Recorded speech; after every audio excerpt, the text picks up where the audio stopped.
At the upscale Mother's Day dinner, my parents insisted I pay for my sister Chloe, proudly rubbed her slightly swollen belly, announcing her second baby was on the way. My mother, Patricia, clapped her hands together like a delighted child. "This is everything I have ever wanted." She beamed before her gaze snapped directly to me. Her warm smile instantly vanished, replaced by a cold and commanding expression. "You will need to move into the guest room next month," she stated. "You will help us take care of the kids." I froze, my fork hovering over my plate. I asked her what she meant by that. Chloe rolled her eyes and sighed loudly, drawing the attention of the surrounding tables. "It is not like you are doing anything meaningful with your life anyway, Nia. This will finally give you a purpose instead of wasting away in that cramped little apartment of yours." Her husband Bradley, a financial broker who loved flaunting his country club membership and expensive watches, chuckled into his wineglass. I looked at the three of them, sitting there in their designer clothes, judging my quiet existence. I did not yell, I did not cry. I simply smiled, pushed my chair back, and left the restaurant without paying the bill. The next morning, my phone buzzed with an unknown number. "Good morning, Mom. This is the Financial Crimes Unit. I am Nia, 31 years old, and somehow still healing from the financial and emotional wounds my own blood tried to inflict on me. As a highly successful business owner, I escaped their daily toxicity, but maintained occasional contact out of a misplaced sense of duty." Before I continue this story, let me know where you are watching from in the comments below. Hit like and subscribe if you have ever had to stand up to toxic family members who completely underestimated your worth. Trust me, you will want to hear exactly how I sent my brother-in-law to a federal holding cell. Growing up in a wealthy suburb of Atlanta meant keeping up appearances was the absolute most important rule in our household. But inside our pristine brick home, the emotional divide was painfully clear. My younger sister Chloe was the undeniable golden child.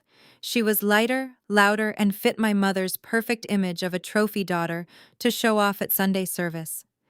I was the quiet, darker-skinned older sister who was expected to stay in the shadows, do all the heavy lifting, and applaud her achievements. When Chloe married Bradley, a slick, white financial broker with a trust fund attitude and a habit of talking down to me, my parents treated them like absolute royalty. They always assumed I was struggling to survive. Because I kept to myself, set strict boundaries, and purposely drove a modest mid-range sedan to family events, they convinced themselves I was just a low-level office worker barely making ends meet. They had absolutely no idea that I am the founder and chief executive officer of Elite Care, a highly exclusive nanny and concierge agency servicing the ultra-wealthy across Georgia. My company generates 7 figures a year. I live in a luxury penthouse overlooking the entire city. I kept my wealth a strict secret because I knew exactly how my family operated. They viewed me not as a daughter, but as a resource to be tapped when convenient and discarded when not. The morning after that disastrous Mother's Day dinner, I was standing in my penthouse looking out through the floor-to-ceiling windows at the Atlanta skyline. The morning sun was reflecting off the glass buildings, and I was sipping my black coffee, still feeling a lingering disgust from my mother's blatant disrespect. Demanding I become a free live-in servant for Chloe was a new level of audacity, even for them. My thoughts were interrupted by my cell phone ringing on the marble kitchen island. The caller ID showed a local government number. I answered it, expecting a routine call regarding a standard business permit for my agency. "Good morning, am I speaking with Nia Carter?" The voice on the other end was deep, authoritative, and highly professional. I replied that he was speaking to her. He introduced himself as Detective Vance with the Financial Crimes Unit. He stated that they were contacting me regarding a platinum credit account that had been flagged for severe fraud and delinquency. He said the account had accrued an outstanding balance of exactly $80,000 and was currently in default. I froze completely. The ceramic mug in my hand suddenly felt incredibly heavy. $80,000. I pride myself on having a flawless credit score. I carry zero consumer debt. My business is highly profitable, and I pay for my personal expenses entirely in cash. I told the detective there had clearly been a mistake. I explained calmly that I do not own a platinum credit card with that specific banking institution, and I absolutely do not have $80,000 in unsecured debt. The line went quiet for a brief moment. I hear that often, Ms. Carter, the detective said. However, this account was opened 14 months ago. The applicant used your exact social security number, your exact date of birth, and your mother's maiden name to bypass all the secondary security questions. My mind started racing instantly. Identity theft. Someone had my most sensitive private information. My heart began pounding against my ribs as the severe reality of the situation set in. I asked him where the monthly statements were being sent. If a stranger stole my identity, surely they were routing the mail to a post office box or a fake commercial address to cover their tracks. The billing address on file is a residential property in the Alpharetta suburbs, the detective replied. He then read the address aloud to me. My blood ran completely cold. A physical chill washed over my entire body, starting from the back of my neck and traveling all the way down to the floor. I did not just know that exact address. I had been forced to attend miserable Thanksgiving dinners and holiday parties at that address. It was not a random hacker sitting in a basement halfway across the country. It was the exact home address of my sister Chloe and her husband Bradley. The silence stretched between me and the detective. I realized in that split second that Bradley, the hotshot financial broker, who constantly bragged about his high-rolling lifestyle and expensive watches, was secretly drowning in massive debt. And instead of downgrading his luxury cars or giving up his country club status, he decided to steal my identity. He stole his black sister-in-law's social security number to fund his fake lifestyle, and my mother and sister either knew about it or were actively enjoying the spoils of his federal crime. They thought I was a nobody. They thought I was too poor and too uneducated to ever run a credit check or fight back. They truly believed they could ruin my financial future forever, and I would simply accept it as my duty to the family. Detective Vance asked if I was still on the line. I took a deep breath, looking back out at the beautiful Atlanta skyline. A slow, dangerous smile spread across my face. Yes, detective, I replied. I know exactly who lives at that address. I hung up the phone with Detective Vance and placed it gently on the marble counter. My mind was sharp, calculating every single move my sister and her husband had made. Before I could even process the absolute betrayal, the intercom system on my wall chimed loudly. It was Thomas, the head concierge, working the front desk of my building. He sounded stressed. He told me that my mother and sister were downstairs in the valet circle, refusing to move their vehicle and demanding that I come down immediately. They had a screaming toddler with them, and they were threatening to cause a scene in the lobby if I did not appear. My family has always assumed I rent a tiny, cramped studio apartment somewhere on the lower floors of this building. They never once asked for a tour, and I never offered one. They had no idea I owned the sprawling penthouse crowning the very top. I grabbed my keys, slipped on my designer jacket, and took the private elevator down to the ground floor. As I pushed through the heavy glass doors and stepped out into the crisp Atlanta morning air, the tension was immediate. The camera of my life felt like it suddenly zoomed in, creating a suffocating claustrophobic atmosphere the moment my mother laid eyes on me. Parked aggressively in the VIP valet drop-off zone was Bradley's massive black luxury SUV. The hazard lights were flashing, completely blocking the entrance and annoying the building staff. Chloe was leaning against the passenger door, scrolling on her phone, looking completely unbothered. My mother, Patricia, was pacing near the trunk. As soon as she saw me, her face twisted into a scowl of pure irritation. She did not say good morning. She did not ask how I was doing. Instead, she reached into the back seat, unbuckled my 2-year-old nephew Mason, and practically dragged him out of the car. He was crying loudly, his face sticky with juice, clearly exhausted and fussy. Without a single word of greeting, my mother marched up to me and forcefully shoved the crying toddler into my arms. Chloe casually tossed a cheap, battered diaper bag onto the pristine pavement right at my feet. "We are going to the spa," Chloe announced, not even bothering to look up from her phone screen. "Bradley booked us a mother-daughter massage package. You need to watch Mason until we get back tonight. Consider this practice for when you move into the guest room next month. I stood there on the sidewalk holding my squirming nephew. I looked at my sister dressed in her expensive athleisure wear, acting like a wealthy stay-at-home mother. I looked at my mother holding her designer handbag with a look of extreme entitlement. These two women were standing right in front of me, casually talking about a luxury spa day, completely unaware that I had just spent the last 20 minutes talking to a federal financial crimes detective about an $80,000 debt they helped rack up in my name. The sheer audacity was almost physically suffocating. They truly viewed me as nothing more than a piece of property, a convenient babysitter they could summon on demand. I did not raise my voice. I did not throw a tantrum. I looked directly into my mother's eyes, my expression completely void of any emotion.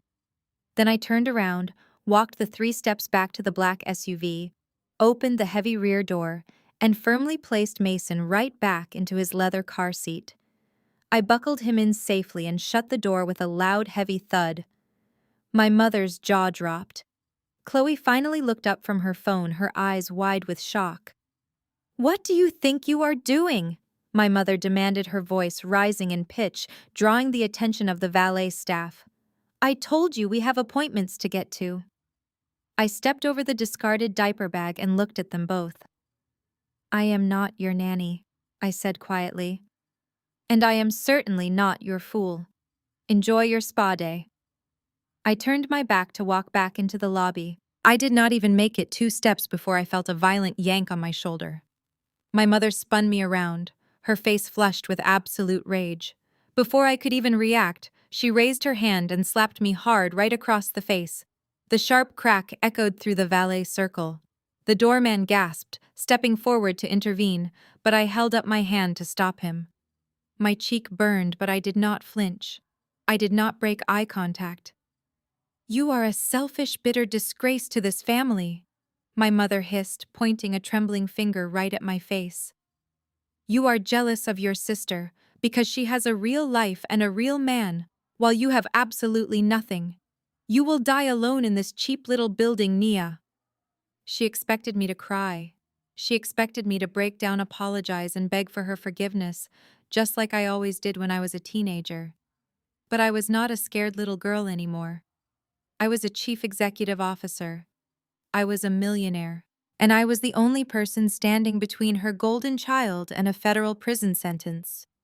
I calmly raised my hand and brushed an invisible speck of dust off the lapel of my jacket. I looked at her, then looked at Chloe, who was suddenly looking a little nervous.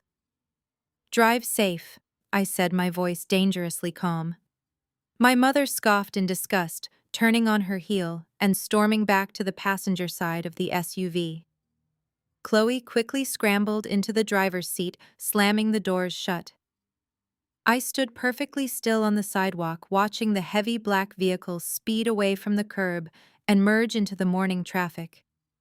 The stinging sensation on my cheek was already fading. In its place was a rushing wave of pure, unadulterated clarity. They had drawn the battle lines right here on the pavement.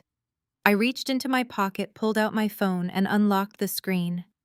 I did not call my mother to apologize. I did not call my sister to argue. I dialed the direct private number of my corporate legal team. The phone rang twice before my lead attorney answered. "Good morning, Nia," he said. "What do you need?" I kept my eyes locked on the exact spot where their car had just disappeared. I smiled a genuine, terrifying smirk that no one in my family had ever lived to see. "I need you to run a full financial background investigation on my brother-in-law Bradley," I instructed, my voice echoing with quiet authority. "Pull every deed, every loan, and every piece of credit tied to his name, and draft a federal lawsuit for identity theft. We are taking everything they own." Less than an hour after hanging up that call, my private driver pulled up to the curb of a towering glass and steel high-rise in the heart of the downtown financial district. I stepped out of the black town car, buttoning my tailored blazer as the crisp morning wind whipped past me. As I walked through the revolving glass doors and into the expansive marble lobby, the atmosphere around me shifted completely. I was no longer the disappointing daughter or the convenient scapegoat my family expected me to be. The building security guards immediately stood taller, nodding respectfully and tapping their earpieces as I bypassed the crowded main reception desk. I swiped my platinum keycard at the VIP elevator bank, stepping inside the private car alone. The doors slid shut and the elevator shot up to the top floor. When the metal doors parted, they revealed a sprawling sunlit suite of offices buzzing with quiet, focused activity. The massive frosted glass wall in the reception area proudly displayed the silver crest of my company, Elite Care. As I strode down the polished hardwood hallway, my staff quickly stepped aside, greeting me with a chorus of respectful good mornings. I nodded briefly to my employees, my heels clicking rhythmically against the floor in a steady cadence of authority. I walked straight into my expansive corner office, dropping my designer bag onto the massive mahogany desk. Through the floor-to-ceiling windows behind me, the entire city of Atlanta stretched out like a map. I barely had time to sit down before my director of security knocked on the open door. His name was Harrison, a sharp-eyed former intelligence officer, who I paid a very handsome salary to protect my high-net-worth clients from stalkers, fraudsters, and extortionists. Today, however, his target was my own brother-in-law. He stepped inside and securely closed the heavy oak door behind him. I did not waste any time with pleasantries. I handed Harrison a written slip of paper with Bradley's full legal name, his supposed corporate business address, and the suburban home address where my fraudulent credit card statements were currently being mailed. I told Harrison I needed a deep dive completely off the books and extremely quiet. I wanted every single financial footprint Bradley had left over the past 5 years. I told him to pull the mortgage records, the car leases, his brokerage commission reports, and his country club payment history. I explained the conversation I just had with the financial crimes detective regarding the $80,000 in stolen credit. Harrison did not look surprised. In our line of work, we saw high society fraud every single day. He simply nodded, pocketed the paper, and promised to have a preliminary dossier on my desk by the afternoon. 4 hours later, the afternoon sun was casting long shadows across my office floor when Harrison finally returned. He placed a thick, heavy manila folder squarely in the center of my desk. His expression was dangerously grim. He sat down in the leather chair opposite me and plainly stated that the situation was much worse than an $80,000 credit card bill. I opened the folder and began scanning the highlighted documents. The truth staring back at me was absolutely shocking. Bradley was not just living slightly beyond his means. He was completely broke, standing on the edge of total financial ruin. His boutique financial brokerage firm had quietly suspended his trading license 2 months ago, pending a massive internal investigation for embezzling client funds. To keep up appearances for his wealthy friends and my blindly trusting family, he had leveraged everything he touched. The luxury black SUV Chloe had been driving that morning was 3 months behind on payments and scheduled for immediate repossession. Their sprawling suburban house had a secondary high-interest mortgage attached to it that they were defaulting on. But the most sickening part of the dossier was the extensive identity theft. Bradley had used my clean credit profile and my social security number to take out multiple predatory loans to keep his sinking ship afloat. Because my family thought I was a poor, uneducated desk worker, Bradley assumed I would never have a reason to check my credit report. He had forged my signature on high-interest payday loans, opened 5 different revolving credit lines, and even used my stolen identity as collateral to secure a private personal loan from a shady offshore lender. He was literally building his fake empire on my back. He had signed my financial death warrant just so he could keep playing golf on the weekends and buying expensive bags for my sister. I sat back in my chair staring at the undeniable proof of his federal crimes. My family, completely blinded by his white privilege and his expensive suits, treated him like royalty while treating me like dirt on their shoes. Harrison asked if I wanted him to forward the entire file directly to the federal authorities and trigger an immediate arrest. I shook my head slowly, closing the folder and resting my hands flat on top of it. I told him not yet. I wanted to build an airtight case. I wanted to trap them so perfectly that they would never be able to spin the narrative or play the victim. I wanted to watch them fall from the highest possible pedestal. Right at that exact moment, my personal cell phone began to vibrate violently against the wood of my desk. The caller ID flashed with a picture of my father, Marcus. He rarely called me during the workday unless he wanted to demand a favor. I signaled for Harrison to leave the room, took a deep, steadying breath, and answered the call. My father did not even bother saying hello. His voice boomed through the phone speaker, heavy with patriarchal authority and barely contained rage. "Your mother just came home in tears," he barked. "I heard exactly what you did this morning down at your apartment building. Refusing to help your pregnant sister and disrespecting your mother in public is a total disgrace to this family. You are acting exactly like a bitter, jealous woman." I remained completely silent, letting him rant. "You are going to attend Sunday service with us this weekend," my father commanded. "And when church is over, you are going to stand in front of the entire congregation and publicly apologize to Chloe and your mother for your selfish outburst. If you do not show up, I am calling my estate lawyer on Monday morning. I will completely cut you out of my will, and you will never see a single dime of your grandmother's property." I did not raise my voice in response to his screaming. I simply took a breath and told him that this was not a conversation we were going to have over the phone. I suggested we meet for a late lunch immediately at his favorite upscale steakhouse downtown, a place where he loved to play the role of the wealthy patriarch. He huffed a breath of arrogant approval, muttered a sharp agreement, and hung up the phone. I left the devastating dossier sitting right there on my desk, locked my office door, and instructed my driver to take me to the restaurant.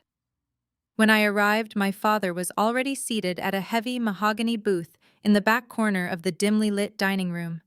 He was nursing a glass of expensive bourbon, wearing a tailored suit that projected an image of immense success. As I slid into the leather seat across from him, the atmosphere between us was instantly suffocating. I focused entirely on his face, studying the deep manipulative lines around his eyes. His gaze was cold and calculating, the look of a man who viewed his family members not as human beings, but as strategic assets to be managed and controlled. He did not bother asking how my day was going. He leaned forward, folding his hands on the crisp white tablecloth, and immediately launched into his lecture. He told me that my behavior that morning was a massive embarrassment to the family name. He said Patricia was at home weeping because she felt she had raised a bitter, ungrateful daughter. He looked me dead in the eye and stated that Chloe was the future of our family lineage. She had secured a highly successful white husband, she was raising a beautiful grandson, and she was currently carrying another child. According to him, she was doing everything right. Then he turned his sights entirely on me. He narrowed his eyes, his voice dropping into a low, threatening register. He told me that my life had absolutely no trajectory. In his mind, I was just a lonely, aging woman working a dead-end desk job, living in a cheap rental, and contributing absolutely nothing of value to our family legacy. He said that moving into Chloe's guest room and acting as her live-in nanny was the only way I could finally make myself useful. When I remained completely silent, he played his ultimate trump card. He brought up Grandma Dorothy. My grandmother was the only person in this family who ever showed me genuine, unconditional love. Before she passed away, she owned a massive historic estate in one of the most coveted neighborhoods in Atlanta. The property was completely paid off and currently valued at over $1.5 million. In her original wishes, she wanted the house to be split evenly between Chloe and me. But my father was the sole executor of her estate, holding full legal power of attorney. He took a slow sip of his bourbon and weaponized the concept of generational wealth. He gave me an entire lecture on how wealth is built and preserved by families who stick together and follow the natural hierarchy. He said he was the gatekeeper of that wealth. He explicitly threatened that if I did not pack up my apartment, surrender my independence, and dedicate my life to serving my sister, he would permanently disinherit me. He promised to rewrite the estate documents and leave the entire $1.5 million property solely to Chloe and Bradley. The sheer blinding hypocrisy of his speech was almost too much to endure. He was sitting across from me preaching about building financial empires and preserving generational wealth, while blindly worshipping a fraudulent son-in-law who was actively bankrupting their family. My father thought he was holding a gun to my head. He thought the threat of losing my grandmother's inheritance would break my spirit and force me to my knees. He had absolutely no idea that I was a self-made millionaire sitting on a corporate empire of my own. He also had no idea that I already possessed the exact legal documents necessary to send his beloved son-in-law to a federal penitentiary. I looked at his smug, self-satisfied eyes. I realized right then that trying to reason with a narcissist was a complete waste of breath. If I argued, he would simply dig his heels in deeper. To catch a predator, you have to play the role of the prey. I let my shoulders slump forward deliberately, breaking eye contact to stare down at my empty hands. I forced my expression to soften into a mask of total defeat. I swallowed hard, acting as though the thought of losing my grandmother's house had completely broken my resolve. I kept my voice low and submissive. I told him he was right. I told him I did not want to lose my place in the family, and I certainly did not want to be cut out of the will. A triumphant, sickening smile spread across my father's face. The tension in his shoulders completely vanished. He leaned back against the leather booth, vastly satisfied with his own perceived power. He instructed me to be at the family church early on Sunday morning. He demanded that after the service I would stand in front of the pastor and the entire congregation to publicly apologize to Patricia and Chloe for my jealousy. After that, we would discuss my move and date to the guest room. I nodded quietly, picked up my purse, and walked out of the restaurant, leaving him to pay the bill. I spent the next 48 hours executing my plan in absolute silence. I did not return to my apartment. I stayed in my penthouse coordinating with my legal team and letting my corporate security director finalize the explosive dossier on Bradley. When Sunday morning finally arrived, the Atlanta sun was shining brightly through my floor-to-ceiling windows. I stood in front of my expansive vanity mirror, preparing for the most important performance of my entire life. I dressed meticulously. I did not wear the cheap, oversized clothes my family expected from me, but I also did not wear my most expensive designer suit. I chose a simple, elegant, dark dress that projected quiet respectability. I applied minimal makeup, pinning my hair back neatly.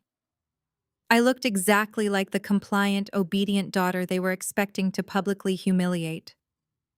I walked over to my bedroom island and picked up my classic leather designer handbag. I unzipped the hidden interior pocket. I reached into my jewelry drawer and pulled out a sleek, high-grade digital audio recording device that my security team used for corporate espionage. I checked the battery level, pressed the small red button on the side until the indicator light blinked solid green, and dropped it deep into the hidden pocket of my bag. I zipped it completely shut. My family wanted to put me on trial in front of our entire community. They wanted to drag my name through the mud and force me into submission, using a church sanctuary as their courtroom. But they had forgotten one crucial detail. I was no longer the defenseless little girl they used to bully. I was walking into the lion's den, but I was bringing the fire. I grabbed my car keys, stepped onto the private elevator, and headed to church. The parking lot of our family church was already packed with luxury sedans and polished SUVs by the time I arrived. This was not just a place of worship. In our affluent community, this church was the ultimate social battleground. It was where reputations were built, destroyed, and fiercely debated over Sunday brunch. I walked through the heavy wooden double doors, feeling the immediate weight of 100 eyes tracking my movement. I took a seat in the back pew, resting my designer bag right next to me, fully aware that the digital recorder hidden inside was capturing every single whisper, every rustle of fabric, and every fake greeting. Down at the very front of the sanctuary, occupying the center row of honor, was my family. My father Marcus sat tall in his tailored suit, projecting the image of a benevolent patriarch. Next to him was my mother, Patricia, wearing an extravagant silk hat and a perfectly pressed dress, playing the role of the devoted matriarch. And right beside them sat Chloe and Bradley. Bradley had his arm draped protectively over Chloe's shoulders, acting like the perfect, loving husband and father. To the rest of the congregation, they were the absolute pinnacle of success and godly devotion. To me, they were a den of thieves dressed in Sunday best. I sat quietly through the 2-hour service. I listened to the choir sing. I listened to the pastor preach about forgiveness and family unity. I could see my father glancing back at me over his shoulder, his eyes flashing with smug anticipation. He was waiting for the service to end so the real show could begin. He was waiting for me to step forward, break down in tears, and beg for their forgiveness in front of the entire church board. When the final prayer was spoken, and the congregation began moving into the fellowship hall for coffee and refreshments, the atmosphere immediately shifted. The sanctuary emptied out, but the core members of the church, the wealthy elders, the head pastor, and the formidable church aunties all gathered in the center of the hall. The church aunties were a group of older, highly influential women who controlled the social currency of our community. If they decided you were a bad person, you were completely exiled. I stood by the doorway sipping a cup of black coffee, watching my family execute their smear campaign with terrifying precision. My mother Patricia strategically positioned herself right in the middle of the most influential church aunties. She held a tissue to her face, dabbing at her eyes, her voice trembling with perfectly manufactured sorrow. "I just do not know what to do about Nia anymore," my mother cried loudly, making sure her voice carried across the marble floor. "Pastor, we have tried everything to help her. We have offered her a place in our home, but she has become so dark and so bitter." The pastor, a tall man with a booming voice and a gullible heart, placed a comforting hand on my mother's shoulder. He asked her what was causing this division in the family. Chloe immediately stepped forward, rubbing her slightly swollen stomach to emphasize her pregnancy. She put on a face of absolute tragedy. "It is because I am pregnant," Chloe announced, her voice echoing in the sudden quiet of the hall. "Nia cannot have children of her own. The doctors told her years ago that she is completely barren. Ever since I announced my second pregnancy, she has lost her mind. She is so consumed by jealousy that she is taking her rage out on my innocent toddler. Just yesterday, she pushed my son away and threatened us in public. The sheer magnitude of the lie was breathtaking. I am not barren. I simply chose to dedicate my 20s to building a corporate empire instead of rushing into a marriage." But in this room, a woman without a husband and children was viewed as a tragic failure. Chloe took my personal choices and weaponized them into a medical tragedy to make herself look like the victim of a deranged, jealous sister. My father Marcus stood by, nodding solemnly, playing the part of the heartbroken dad. Bradley stood right behind Chloe, shaking his head in fake disbelief, playing the supportive husband. They were assassinating my character in broad daylight. They were painting me as a mentally unstable, broken, bitter woman who harbored dangerous ill will toward an unborn child. The reaction from the congregation was immediate and devastating. It was like watching a slow-motion camera pan across a room full of hostile strangers.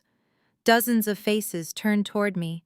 The church aunties glared at me with deep disgust and condescending pity. The elders shook their heads, whispering behind their hands.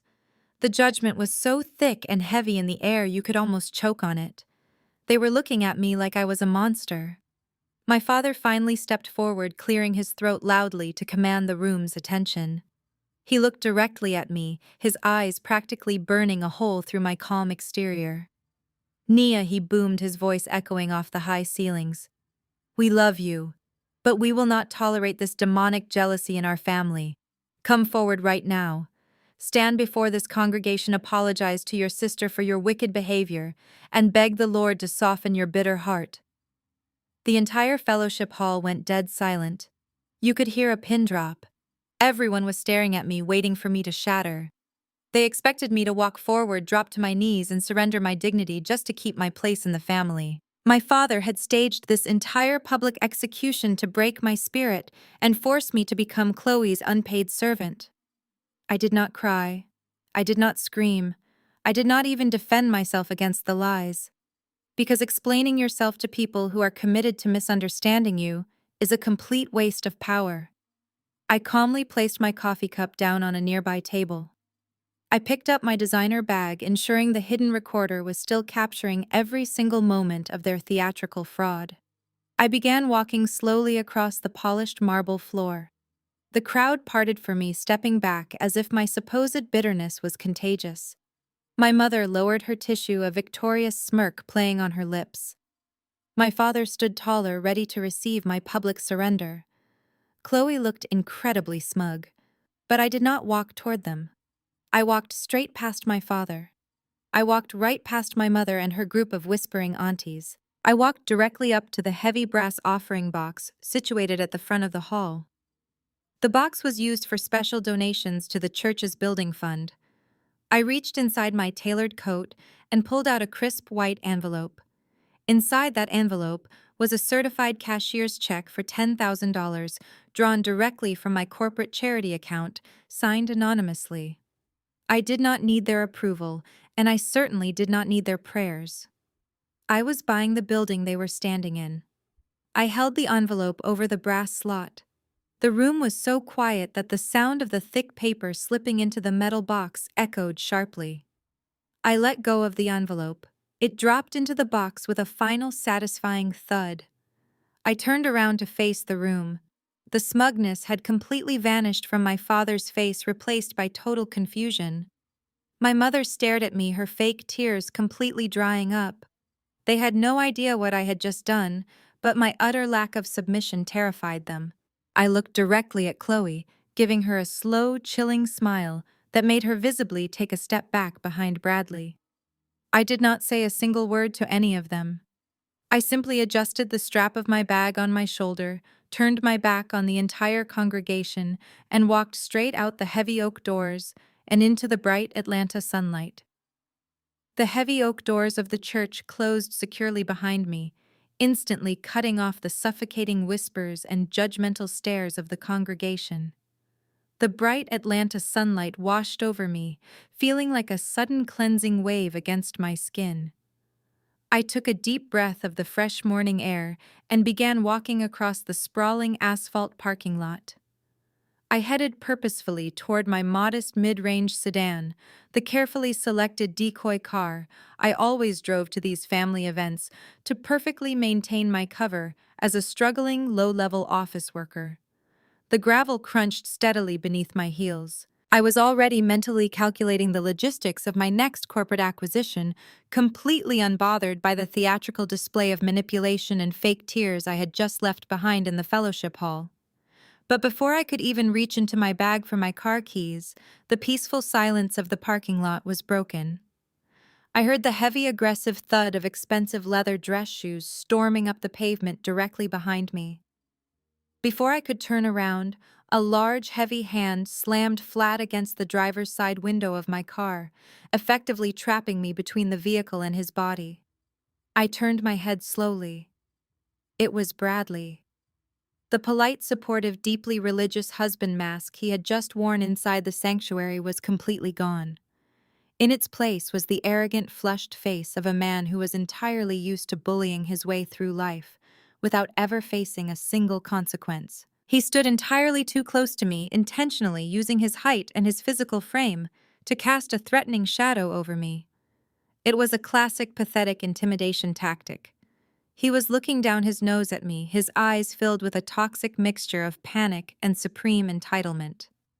This was a man whose entire existence was deeply rooted in his absolute certainty that his white privilege and his expensive tailored suits made him completely untouchable, especially to a black woman he viewed as beneath him. "Where exactly do you think you are going?" Bradley demanded. His voice had dropped into a harsh, venomous whisper, completely devoid of the southern charm he used on my parents. I did not flinch. I did not step back. I stood my ground and looked at him with an expression of complete and utter boredom. I told him I was going home, and I politely asked him to remove his hand from my vehicle. Bradley let out a sharp, condescending laugh. He leaned in closer, invading my personal space. the scent of his expensive cologne mixed with the sharp odor of nervous sweat.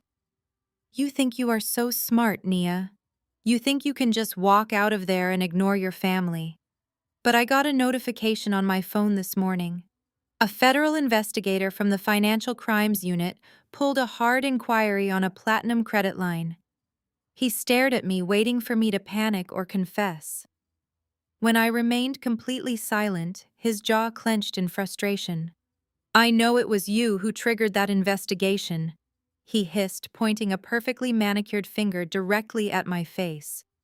You are making a massive mistake. You need to drop this angry, bitter woman routine right now. It is getting pathetic, and frankly, it is embarrassing for Chloe to have to explain your hostile attitude to our friends. You should be down on your knees thanking God that this family even tolerates your presence. The racial microaggressions rolled off his tongue so naturally, it was almost entirely effortless for him. He viewed my independence as hostility. He viewed my calm boundaries as anger. He had completely convinced himself that because I was a single independent woman who refused to bow down to him, I was somehow emotionally unstable. I looked at his suit.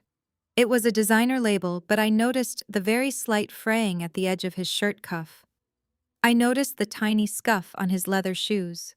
These were the subtle, undeniable signs of a man who was desperately trying to maintain an illusion of extreme wealth while secretly drowning in a sea of massive debt. Bradley mistook my quiet observation for fear. He puffed his chest out further, fully leaning into his unearned superiority complex. Let me explain exactly how this is going to work, he commanded, his tone dripping with absolute authority. You are going to call those investigators back on Monday morning. You are going to tell them you made a mistake, that you opened that account yourself, and that you simply forgot about it.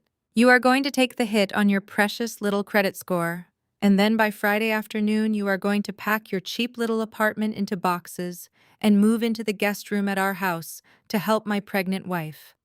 I tilted my head slightly, studying him like he was a fascinating biological specimen. I asked him what would happen if I politely declined his generous offer to become his unpaid servant and his financial scapegoat. Bradley's face twisted into a truly ugly sneer. I know exactly how people like you operate, Nia. You get a tiny little entry-level desk job, you make a few $1,000s, and suddenly you think you are the chief executive officer of the entire world. But you are nothing. I play golf with the elite executives in this city. I have connections you cannot even begin to comprehend. He stepped even closer, his voice dropping into a register of pure malicious extortion. If you do not drop this absurd fraud investigation and do exactly what you are told, I will personally ruin your pathetic life. I will find out exactly who your manager is. I will call your boss, and I will tell them that you are a thief who steals from her own family. I will have you fired and blacklisted from every single corporate office in the state of Georgia before your lunch break. Good luck paying the rent on your apartment when you are entirely unemployable. The absolute delicious irony of his threat was almost too much for me to handle. This broke, fraudulent, desperate man was standing in a church parking lot threatening to call the boss of my company to get me fired. He was threatening to destroy a career that he could not even begin to fathom. He had absolutely no idea that he was threatening to call me to complain about me. But I did not let a single trace of amusement show on my face. I needed him to keep talking. I needed him to dig his grave so deep that he would never be able to climb out of it. I lowered my voice, projecting a tone of mild uncertainty. I asked him why he would do something like this to me. I asked him why he stole my social security number if he was so incredibly wealthy and successful. My feigned weakness was exactly the fuel his massive ego needed. He scoffed, looking at me with pure disgust. Because I needed the capital Nia. And you were not using your name for anything important anyway. It is just a name. I am building a massive legacy for Chloe and my son. I deserve those funds far more than you do sitting alone in your empty apartment. You owe us this. You are going to shut your mouth and do exactly what is best for the family. He had just explicitly confessed to federal identity theft, wire fraud, and extortion, all while standing proudly in his Sunday suit. He believed so deeply in his own invincibility that he did not even care who heard him say it. Bradley finally took a step back, satisfied that he had successfully terrified me into total submission. He adjusted the lapels of his suit jacket and smoothed down his tie. He gave me one final, patronizing smile. "Be a good girl, Nia. Make the right choice." He turned around and walked confidently across the parking lot toward the sanctuary, acting as if he was the king of the entire world. I stood perfectly still by my car, watching him disappear back into the crowd of wealthy churchgoers. I did not tremble. I did not feel an ounce of fear. I simply raised my left arm and looked down at the sleek Apple Watch strapped tightly to my wrist. The screen was dark, but right in the top corner, a tiny, solid red light was blinking steadily. The custom recording application my corporate security team had installed was running perfectly. It had captured every single racial slur. It had captured every single threat of extortion. And most importantly, it had captured a crystal clear, completely undeniable audio confession of his federal financial crimes. I tapped the screen once, saving the audio file securely to my encrypted cloud server. I unlocked my car door, slid into the driver's seat, and smiled brightly at my own reflection in the rearview mirror. Bradley wanted to play a game of corporate destruction, and I was more than happy to oblige. I drove straight from that church parking lot back to the soaring glass tower of my corporate headquarters. The contrast between the petty manipulation of my family and the quiet power of my real life was absolutely staggering. I walked past the lobby security desk, rode the private elevator up to my penthouse office, and sat down at my massive mahogany desk. I opened my MacBook, ready to forward the audio recording of Bradley's confession to my corporate legal team. But before I could even attach the secure file, my executive assistant Maya knocked lightly on the open glass door. Maya was holding a sleek black leather folder, and she looked slightly perplexed. She walked over to my desk and explained that a new application had just come through our online portal for our most exclusive tier of service. At Elite Care, our Diamond Tier package provides around-the-clock live-in professional nannies who specialize in newborn care, strict sleep training, and early childhood development. It is a premium service reserved exclusively for ultra-high net worth individuals, high-profile celebrities, and elite corporate executives. The monthly retainer for this package is exactly $15,000, and that does not even include our initial placement fees and the required background checks. Maya placed the folder down on my desk and tapped the screen of her tablet, transferring the digital file directly to my MacBook monitor. She told me that the applicants had passed the initial automated screening because they provided proof of significant liquid funds. However, our manual financial review team had just flagged something highly irregular in their payment routing details. She wanted my personal authorization before officially declining the application and refunding their initial deposit. I leaned forward, looking past Maya's shoulder to stare directly at the bright screen of my laptop. I scrolled down the digital intake form, my eyes scanning the names printed at the very top of the application. The primary applicant was listed as Chloe, proudly identifying herself as a luxury lifestyle influencer and stay-at-home mother. The secondary applicant, acting as the primary financial guarantor, was Bradley. I let out a short, completely humorless laugh. The sheer, unmitigated audacity of these two people was truly breathtaking. Less than an hour ago, Bradley had cornered me in a church parking lot, threatening to destroy my entire career if I did not pack up my apartment and become their unpaid live-in servant. He had hurled racial slurs at me, belittling my worth and demanding my complete submission. And all the while, right behind my back, he and my sister were applying to hire my luxury agency to provide them with a premium round-the-clock nanny. They wanted to force me into their home to be their personal maid and emotional punching bag, while simultaneously parading an elite care nanny around their wealthy friends as the ultimate status symbol. They had absolutely no idea that the very company they were trying to hire was entirely owned and operated by the sister they despised. But that was not even the best part. I asked Maya to show me the irregular payment details that our accounting software had flagged. I clicked on the financial tab of their application. To secure the Diamond Tier package, clients are required to submit an initial wire transfer of $30,000 to cover the first 2 months of service. Bradley had indeed submitted the wire transfer information, but the routing numbers did not belong to a personal checking account. They did not belong to a standard joint savings account, or even a legitimate corporate expense account. The funds were being drawn directly from a registered nonprofit organization called the Bright Futures Children's Charity. I immediately opened a new secure browser window and ran a deep background search on that specific charitable foundation. The results loaded in less than 3 seconds. The charity had been legally incorporated exactly 8 months ago. The listed founder and chief financial director of the nonprofit was Bradley. According to the public tax filings, the charity was supposedly dedicated to raising funds for underprivileged youth in the greater Atlanta area. I sat back in my leather chair, completely stunned by his profound stupidity. Bradley was not just stealing my identity to fund his personal lifestyle. He had actively set up a fake charity.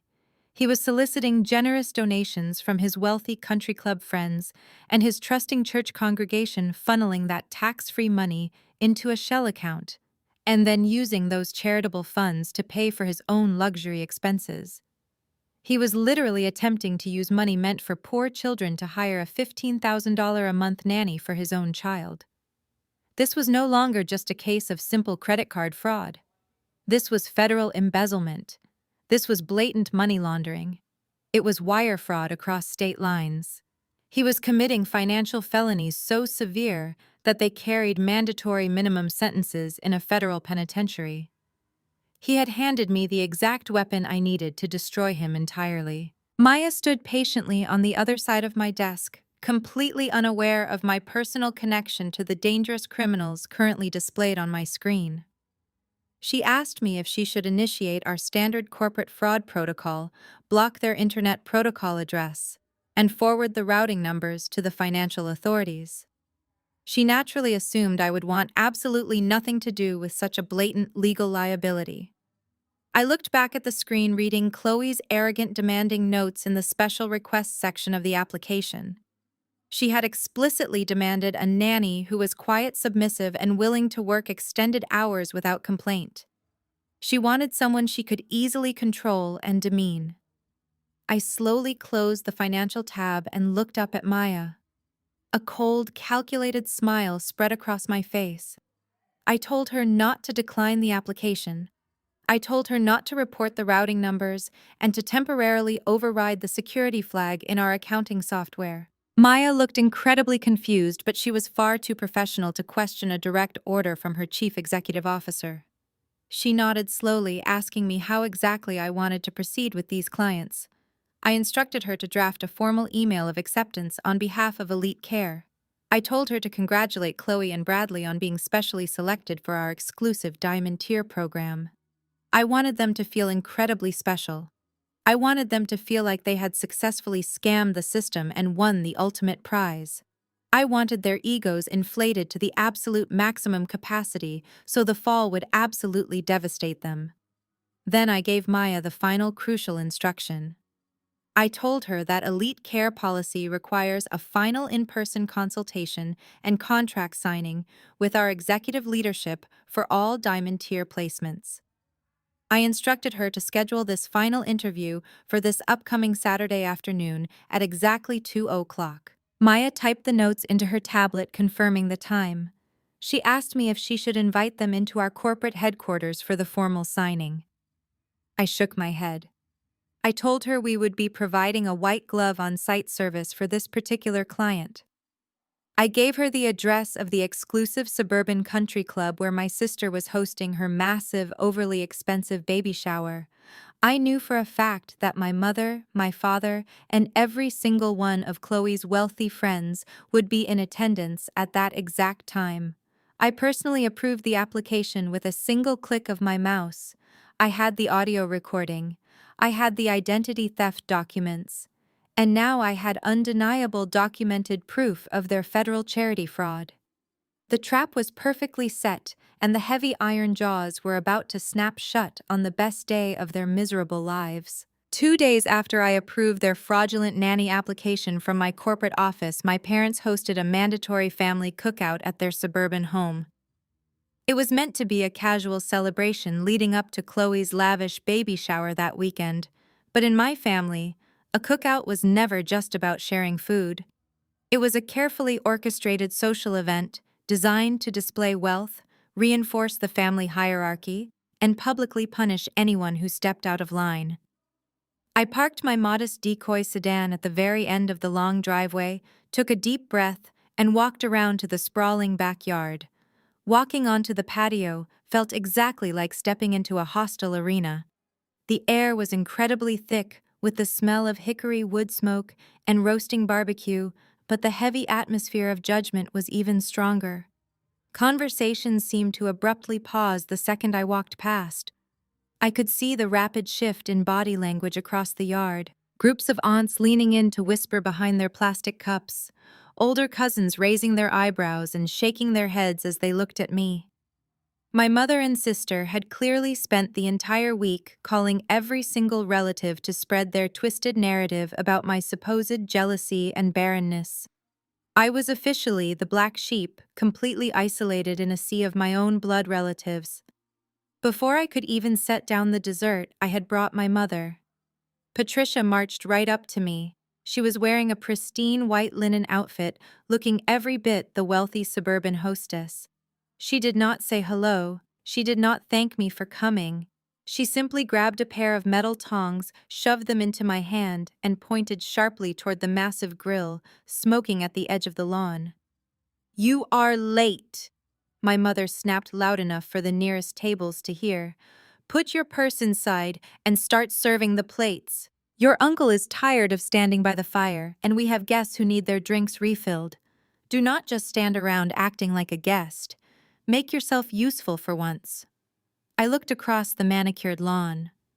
While I was being ordered to sweat over a hot grill and serve paper plates like a hired caterer, Chloe was holding court on the other side of the yard. She was lounging on a premium cushioned outdoor sofa under a large, expensive shaded canopy. Her feet were propped up on a matching ottoman. Several younger cousins were literally hovering around her, fetching her fresh fruit and refilling her iced mocktail. Bradley stood right behind her, laughing loudly with the uncles sitting at the folding table, playing spades, acting like the undisputed king of the family. I did not argue with my mother. I simply took the metal tongs, set my designer bag securely inside the house, and walked over to the grill. I spent the next hour serving perfectly glazed ribs, potato salad, and baked beans to relatives who barely even looked me in the eye. I filled cups with ice. I wiped down tables. I played the role of the silent, obedient servant they all desperately wanted me to be. I swallowed my pride because I knew that every single plate I served was just another nail in their collective coffin. Eventually, my duties required me to carry a fresh pitcher of iced tea over to the shaded canopy where Chloe was holding her audience captive. As I approached, Chloe saw me coming and intentionally raised her voice, making sure I would hear every single word she said. "Yes, Bradley and I finally finalized the childcare arrangements," Chloe announced loudly to a group of highly impressed aunts and cousins. "We decided we simply cannot trust just anyone with our children, so we hired Elite Care. They are the absolute most exclusive agency in the entire state of Georgia." A loud chorus of impressed gasps and congratulatory murmurs rose from the women sitting around her. One of my cousins asked how much a service like that cost. Chloe let out a smug theatrical sigh, adjusting her diamond rings. "Well, the diamond tier package we selected is $15,000 a month. But honestly, peace of mind is absolutely priceless. They are sending their top executive team to my baby shower this Saturday to personally sign the final contracts with us. It is a very exclusive white glove service. They do not just accept anyone with a checkbook." She paused, turning her head to look directly at me as I poured a glass of iced tea for the aunt sitting next to her. Chloe gave me a sickeningly sweet smile filled with pure venom. "Nia, I am so sorry we could not let you move in and be the nanny," Chloe said, her voice dripping with fake sympathy. But Bradley and I realized we needed a real professional. You know, someone with actual child development credentials and a sophisticated background. But I heard Elite Care is expanding their corporate offices. Maybe you could apply to be one of their janitors. I am sure sweeping floors for a luxury company pays much better than whatever little desk job you are doing right now. The entire canopy fell dead silent. A few of my cousins awkwardly looked down at their laps, while my mother's friends openly smirked at the brutal insult. Chloe was publicly mocking my supposed poverty, using the very company I built from the ground up as a weapon to humiliate me. I finished pouring the iced tea, set the heavy glass pitcher down on the table, and looked Chloe directly in the eyes. I did not glare. I did not show an ounce of anger. I gave her a bright, completely serene smile. I am absolutely certain that Elite Care will give you exactly the level of service you deserve, Chloe. I said the words slowly, letting the double meaning hang in the humid air. I hope your final interview on Saturday is an unforgettable experience. Chloe frowned slightly, clearly confused by my lack of outrage, but I did not give her a chance to respond. I turned around and walked back across the lawn toward the house. I needed to get away from the suffocating arrogance before I burst out laughing. I stepped through the sliding glass doors and into the cool, air-conditioned quiet of the kitchen. The room was mostly empty, save for the massive spread of leftover food on the granite counters. I walked over to the refrigerator to grab a bottle of water. As I closed the stainless steel door, I noticed my Aunt Shirley sitting alone at the small breakfast nook in the corner. Aunt Shirley was my father's older sister. She was notoriously bitter, highly observant, and entirely unpredictable. She was also currently drinking straight from a silver flask she kept hidden in her oversized purse. She had never liked my mother, Patricia, often referring to her as a social climbing parasite. Shirley watched me unscrew the cap of my water bottle. She let out a dry, raspy chuckle. "You are taking an awful lot of abuse out there today, Nia." She noted her words slurring just a tiny bit from the liquor. "Patricia has them all convinced you are the devil incarnate." I leaned against the kitchen counter and took a sip of water. "Let them talk, Aunt Shirley. Words do not pay the bills." Shirley took another long swig from her flask, her eyes narrowing as she looked toward the backyard window. "Your daddy is out there playing the wealthy patriarch, barking orders and acting like he owns the entire world. I heard him threatening to take your name off Dorothy's house if you did not submit to that spoiled little brat of a sister." I nodded slowly, keeping my tone entirely conversational. "Yes, he reminded me quite clearly that he controls the generational wealth in this family. He told me the house belongs to him." Aunt Shirley suddenly slammed her flask down on the wooden table. A loud, bitter laugh erupted from her chest. "Generational wealth. What a massive, pathetic joke. Marcus does not have a pot to pee in, and he certainly does not own a single brick of my mother's house." I froze. The bottle of water in my hand stopped halfway to my mouth. I slowly lowered it, staring at my aunt. I asked her exactly what she meant by that. Shirley leaned forward, her eyes wide with the desperate need to spill a long-held secret. She lowered her voice into a harsh, conspiratorial whisper. "3 years ago, when your precious sister Chloe demanded that massive $100,000 fairy tale wedding, your father did not have the cash. He and Patricia were completely broke from trying to keep up appearances at that country club. So Marcus used his power of attorney.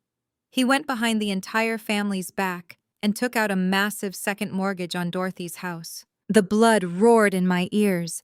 I stepped closer to the table, my heart pounding a frantic rhythm against my ribs. "He pulled every single drop of equity out of that historic property." Shirley continued, wiping her mouth with the back of her hand. "They spent your grandmother's entire legacy on flower arrangements, imported champagne, and a down payment on Bradley's luxury car to make him look like a success. They have been drowning in those high-interest mortgage payments ever since. That house does not belong to your father, Nia. It belongs to the bank. And from what I heard, the bank is getting ready to take it back." The entire kitchen seemed to spin for a fraction of a second as the pieces of the puzzle aggressively locked into place. The realization hit me with the force of a freight train. My father had sat across from me in that expensive steakhouse, threatening to disinherit me from a property he did not even own anymore. My parents were completely bankrupt. They were faking their wealth, just like Bradley was faking his. The entire family was built on a crumbling mountain of massive toxic debt, and they were trying to use my clean credit and my unpaid labor as the final life raft to save themselves from drowning. I looked out the kitchen window at my father, who was standing on the patio laughing proudly, completely unaware that his sister had just handed me the master key to his absolute destruction. I stepped out of the kitchen and walked back onto the patio. The world around me suddenly looked entirely different. My father was no longer a towering wealthy patriarch in my eyes. He was just a desperate broke man standing on a sinking ship, trying to figure out which one of his daughters he could throw overboard to keep himself afloat. I did not even make it to the edge of the lawn before he called my name, his voice booming over the chatter of the relatives. He ordered me to follow him inside to his private home office. I followed him down the hallway, the heavy oak door clicking shut behind us. The atmosphere in the room immediately felt distorted and suffocating, as if the entire foundation of the house was tilted dangerously off its axis. He took his seat behind his massive desk, trying to project total control, but I could see the faint sheen of nervous sweat reflecting on his forehead. A moment later, the door opened again, and my mother walked in, followed closely by Chloe. They stood flanking my father's desk like prison guards, boxing me into the center of the room. My father cleared his throat and opened a leather folder. He looked at me with a sickeningly benevolent smile. He told me that he had spent the last 2 days praying about our conversation at the steakhouse. He said he realized that family was the absolute most important thing in the world, and he wanted to make things right between us. He reached into the folder and slid a thick stack of legal documents across the polished wood toward me. He announced that he was finally ready to honor my grandmother's original wishes. He was officially going to add my name to the deed of the historic family estate. He spoke as if he was handing me a priceless crown jewel, acting like the most generous man on earth. But I knew the truth. I looked down at the documents. I did not need my corporate lawyers to translate the bold print at the very top of the page. It was a joint borrower agreement for a massive consolidated personal loan. My father leaned forward, resting his elbows heavily on the desk. He kept his voice smooth and highly persuasive. He explained that in exchange for securing my rightful place on the family deed, I just needed to do my part to help support the family legacy. He said that with Chloe's second baby on the way and Bradley's business undergoing a temporary financial restructuring, the family needed a quick injection of liquid capital. He was demanding that I sign a personal promissory note for exactly $100,000 using my pristine credit score and my clean financial history as the sole guarantee. The sheer absolute depravity of his plan was almost hard to comprehend. He was not giving me an inheritance. He was trying to handcuff me to a sinking anchor. He knew the house was already severely underwater and weeks away from total foreclosure by the bank. He was trying to trick me into legally attaching my name to his toxic debt. If I signed that paper, the bank would not just take the house. They would come directly after my bank accounts, my future wages, and my corporate assets to settle the $100,000 deficit. He was literally trying to bankrupt his own daughter just to save his own skin for a few more months. I picked up the heavy packet of paper. I did not say a word. I just read through the legally binding paragraphs, acting as though I was carefully considering his generous offer. My silence made them incredibly impatient. My mother crossed her arms, tapping her foot against the floor. "Come on, Nia." She pressured, her voice tight with mounting anxiety. "This is a massive opportunity for you. Your father is being incredibly generous by letting you share in this property. The least you can do is help your sister during this beautiful time in her life. We are a family. We share our resources." I looked up from the paper and stared directly at Chloe. She was leaning against the bookshelf, playing with her expensive diamond necklace. She looked completely annoyed that she even had to be in the room with me. I asked Chloe if she really thought it was fair for me to take on a massive high-interest loan just so she could continue to live in a luxury house and hire expensive nannies while her husband was secretly going broke. Chloe rolled her eyes dramatically and let out a harsh, condescending laugh. Oh, please, Nia, stop acting like you are making some massive sacrifice for us. You live in a tiny, depressing apartment. You drive a cheap car. You barely spend any money at all. What else are you going to do with your credit score? You do not have a husband. You do not have kids anyway. It is not like you can take the money to the grave with you. You owe this family for putting a roof over your head when you were growing up. Just sign the stupid paper so we can get back to the party. Her words hung in the distorted, heavy air of the office. She was reducing my entire existence to a blank check for her convenience. They truly believed I was nothing but an empty vessel, entirely devoid of a future, completely unworthy of keeping the money I had worked my entire life to earn. They did not care if I ended up on the street as long as Chloe could keep pretending to be wealthy. My father held out an expensive silver pen, gesturing impatiently for me to take it. Sign the documents, Nia, he commanded, dropping the nice guy routine entirely. His voice was hard and threatening. Your name goes on the house, the money goes to your sister, and we can finally put all this jealousy behind us. Do it now, or you can pack your bags and never speak to us again. I looked at the silver pen trembling slightly in his hand. I looked at my father's desperate, greedy eyes.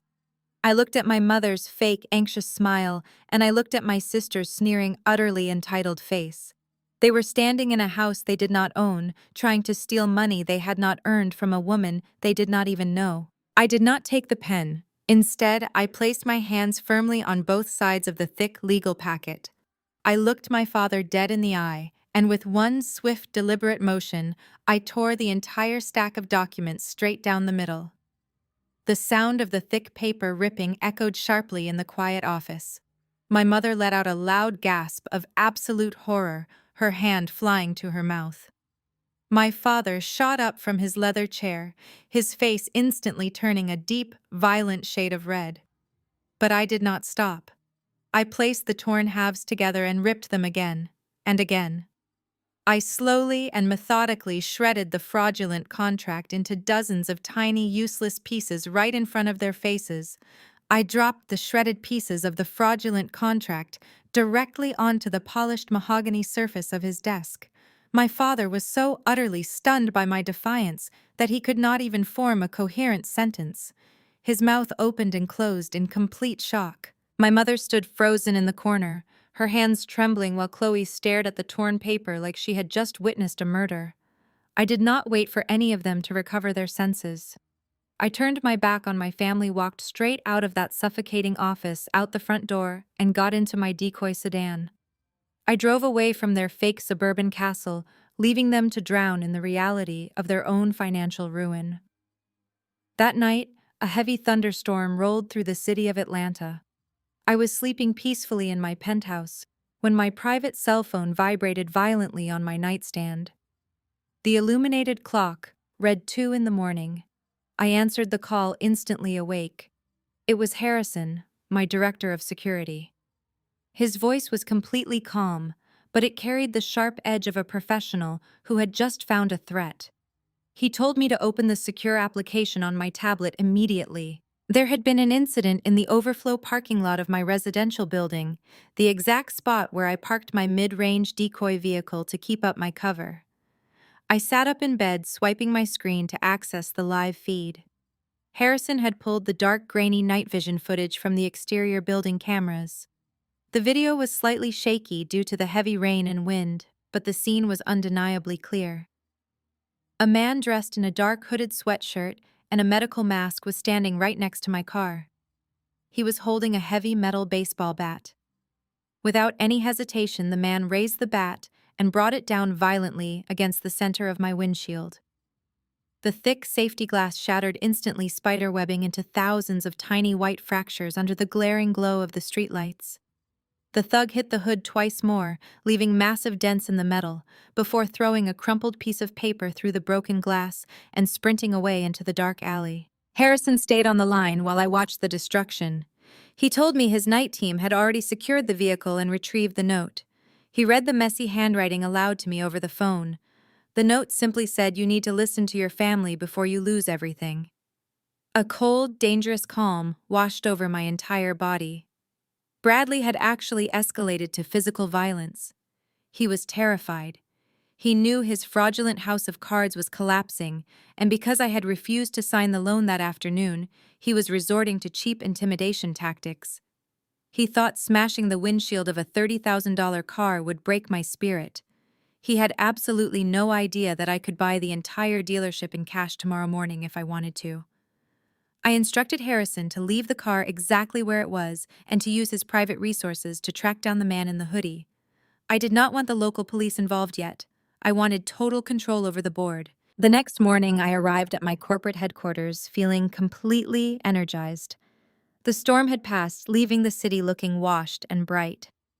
I walked into my office ready to finalize the trap for the baby shower. But my executive assistant Maya was already waiting for me by my desk.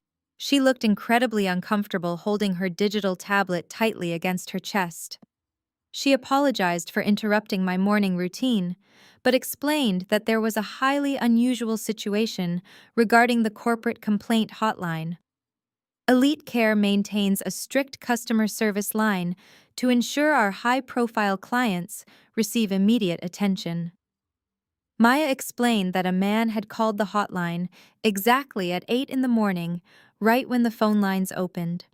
He had demanded to speak to the regional manager, claiming he had urgent, highly sensitive information about one of our employees. He had specifically named me. I smiled, gesturing for Maya to sit down. I told her to play the audio recording of the call. Maya tapped her screen and the unmistakable, arrogant voice of my brother-in-law filled my office. Bradley was using his most authoritative, condescending corporate tone. He introduced himself using a fake name, claiming to be a prominent local business owner. He told the customer service representative that he felt it was his moral duty to warn the company about Nia Carter. I sat back in my leather chair, listening to this desperate man try to ruin my life. Bradley spun a massive, disgusting web of lies. He claimed that I had recently been caught stealing expensive jewelry from my own family members to pay off secret gambling debts. He warned the representative that I was emotionally unstable, deeply bitter, and completely unfit to work around children or handle any sensitive client information. He used his thickest layer of white privilege speaking to the elite care operator as if he was a superior commanding a subordinate. He practically demanded that the company terminate my employment immediately to avoid a massive public relations scandal. He actually said, "A luxury brand like yours cannot afford to have a volatile thief like Nia answering your phones." The absolute mind-blowing irony of the situation was almost euphoric. Bradley was committing criminal defamation and targeted harassment on a recorded line, calling my own company, demanding that my own employees fire their chief executive officer. He truly believed I was a low-level secretary.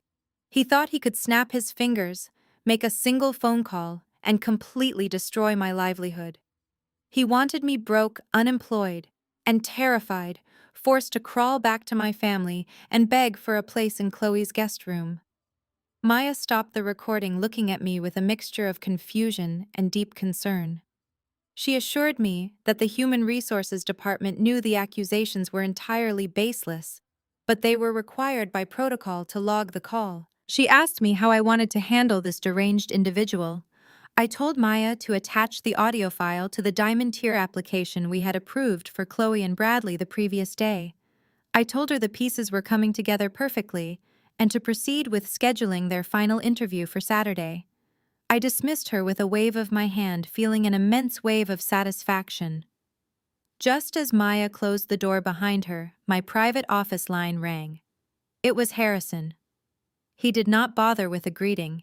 He simply told me he had the package. Harrison explained that the thug from the parking lot was a local amateur, a petty criminal with a lengthy record of minor offenses. My security team had tracked the license plate of the getaway car from a nearby traffic camera. They had intercepted the man at a cheap motel on the outskirts of the city less than an hour ago. Harrison said he did not even have to threaten the guy. The moment his security team cornered him and showed him the high-definition night vision footage, the thug completely panicked. He flipped immediately, Harrison reported, his voice devoid of any sympathy. The guy did not want to go back to county jail for property damage and extortion. He spilled everything right on the hood of his car. I leaned forward, resting my elbows on my desk. I asked Harrison exactly what the man had confessed. Harrison let out a low chuckle. He said a wealthy white guy in a tailored suit paid him $500 in cash in the back of a country club parking lot to smash your windshield. The guy gave him your exact address and handed him the threatening note in a sealed envelope. The thug even took a picture of the license plate on the guy's luxury SUV just in case the deal went bad. We ran the plates, Nia. The car belongs to Bradley. We have the thug on a sworn recorded video statement explicitly naming your brother-in-law as the mastermind behind the vandalism and the extortion attempt. I closed my eyes, letting the sheer perfection of the moment wash over me. Bradley had dug his grave, built his own coffin, and just handed me the hammer to nail it shut. The trap was now inescapable. With Bradley's physical threats completely neutralized and his recorded confession securely locked in my corporate vault, my focus shifted entirely to the ultimate prize. Bradley was going to federal prison, but my parents required a completely different kind of justice. They had attempted to use my grandmother's legacy as a weapon to force me into a life of servitude. They had lied to my face, pretending to be wealthy benefactors, offering me a piece of a house they had already secretly lost to the bank. It was time to show them exactly what real generational wealth looked like. I left my corner office and walked down the glass corridor to the primary executive boardroom. The heavy mahogany doors swung open, revealing a room designed specifically for massive corporate takeovers.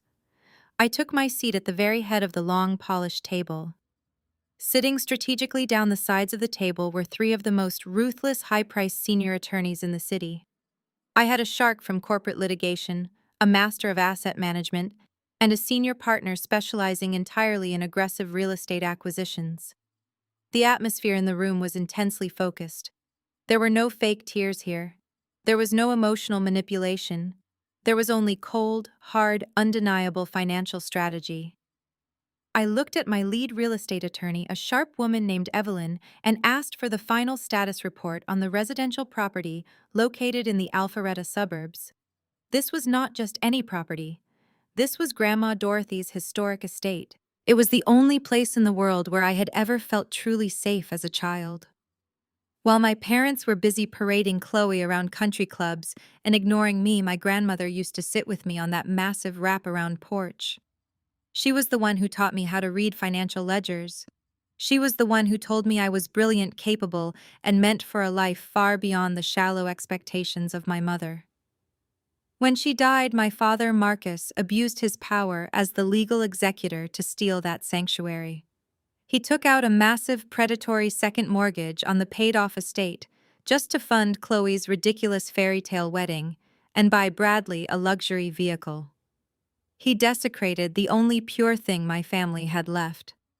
Evelyn slid a thick, meticulously organized binder across the mahogany table toward me. She reported that my father was completely delusional about his financial standing. He had taken out a high-interest variable rate loan from a highly aggressive commercial lender. Because he and my mother were obsessed with maintaining their wealthy country club facade, they had completely depleted their savings.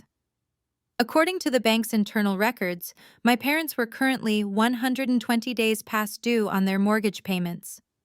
The commercial bank had already initiated the pre-foreclosure process. In less than 2 weeks, the bank was going to publicly auction the historic estate to the highest bidder, and my parents were going to be forcibly removed by the county sheriff. Marcus thought he was incredibly clever. He knew the bank was closing in, which is exactly why he tried to force me to sign that fraudulent $100,000 promissory note in his home office. He wanted to use my pristine credit to secure a bailout loan, using a fake inheritance as the bait. I opened the binder and looked at the mountain of legal documents. I asked Evelyn if our quiet acquisition had been fully finalized. A sharp, victorious smile appeared on Evelyn's face. She confirmed that it was absolutely complete. Commercial lenders do not care about family drama. They only care about liquid capital and minimizing their toxic assets. My attorneys had approached the bank through a blind corporate shell company entirely owned by me. We offered to purchase the defaulted mortgage note and the deed of trust directly from the bank, paying the entire outstanding balance in pure untraceable cash. The bank was absolutely thrilled to offload the bad debt without having to go through a messy, expensive public auction. Evelyn pointed to the final page in the binder. The ink on the transfer documents was completely dry. The transaction was officially registered with the county clerk that very morning. The reality of the legal maneuver settled over the boardroom like a heavy, magnificent weight. I did not just pay off my parents' debt to save them. I bought the debt. I purchased the promissory note. That meant the commercial bank was no longer in charge of the property. I was. I looked at the 3 senior lawyers sitting around me. I was now legally the sole lien holder of the estate. I was the bank. I was the landlord. And my parents, who had spent my entire life treating me like an unwanted burden, were now officially my delinquent tenants. They were living in a house they did not own, sleeping under a roof that I exclusively controlled. My corporate litigator spoke up next. He explained the exact timeline of our newly acquired rights. Because my parents were already 4 months in default under the original terms of the loan, the grace period was completely non-existent. The legal right to initiate an immediate eviction and assume total possession of the property was absolute. We did not need to wait for a court date. We did not need to negotiate a settlement. By ripping up that fraudulent contract in his office, I had unknowingly saved myself from being tied to their sinking ship, and instead I had just bought the entire ocean they were drowning in. I sat back in my plush leather chair, looking out the boardroom window at the sprawling city. I thought about my mother throwing that diaper bag at my feet. I thought about my father demanding I stand up in a church and apologize for my barrenness. I thought about Chloe mocking my apartment and telling me I belonged sweeping floors. They had built their entire identities on the illusion of superiority. They derived their power from making me feel small. It was finally time to strip that illusion away and leave them with absolutely nothing but the truth. I turned back to the table and gave my legal team their final instructions. I told Evelyn to draft the official notice to vacate. I did not want a standard 30-day warning. I wanted the most aggressive, legally binding immediate eviction notice the state of Georgia allowed for a severely defaulted commercial property. The room was completely silent, except for the rhythmic, heavy hum of the high-grade laser printer in the corner of the boardroom. The machine processed the command, and a moment later, it spit out a stack of crisp, white legal documents. Evelyn retrieved the papers and placed them squarely in front of me. At the very top, printed in bold, undeniable black letters, were the words, "Notice of foreclosure and immediate eviction." I picked up my favorite gold fountain pen. The metal felt perfectly heavy and balanced in my hand. I signed my full legal name at the bottom of the authorization line, pressing the ink deeply into the paper. With that single signature, I effectively rendered my parents totally and completely homeless. Evelyn carefully gathered the signed documents and placed them into a thick red legal folder. She asked me when I wanted the process servers to deliver the eviction notice to the Alpharetta property. She noted that we could have the county sheriff posted on their front door by tomorrow morning. I shook my head slowly, my eyes locked on the red folder. I told her that sending a process server to an empty house on a Friday morning lacked a certain level of poetic justice.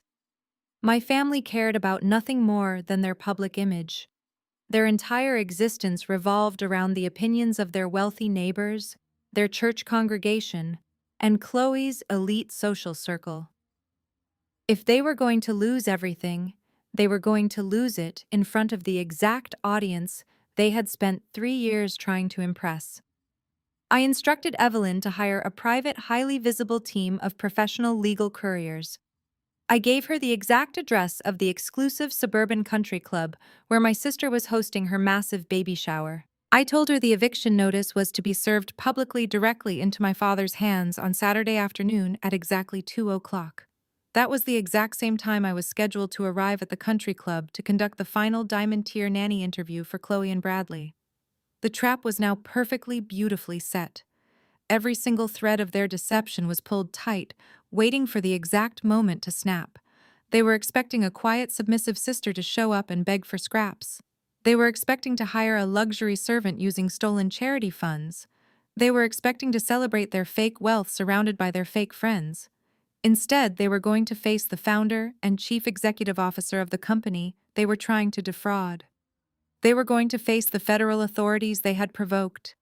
And they were going to face the ruthless landlord who now owned their entire lives. The next morning, the heavy glass doors of my corporate headquarters closed behind me. I walked out into the busy downtown streets of Atlanta. The morning sun was bright, casting long shadows across the pavement as I made my way toward the towering, heavily fortified federal building just 3 blocks away. My tailored trench coat caught the wind, and my heels clicked with absolute purpose against the concrete. I was carrying a sleek, locked leather briefcase.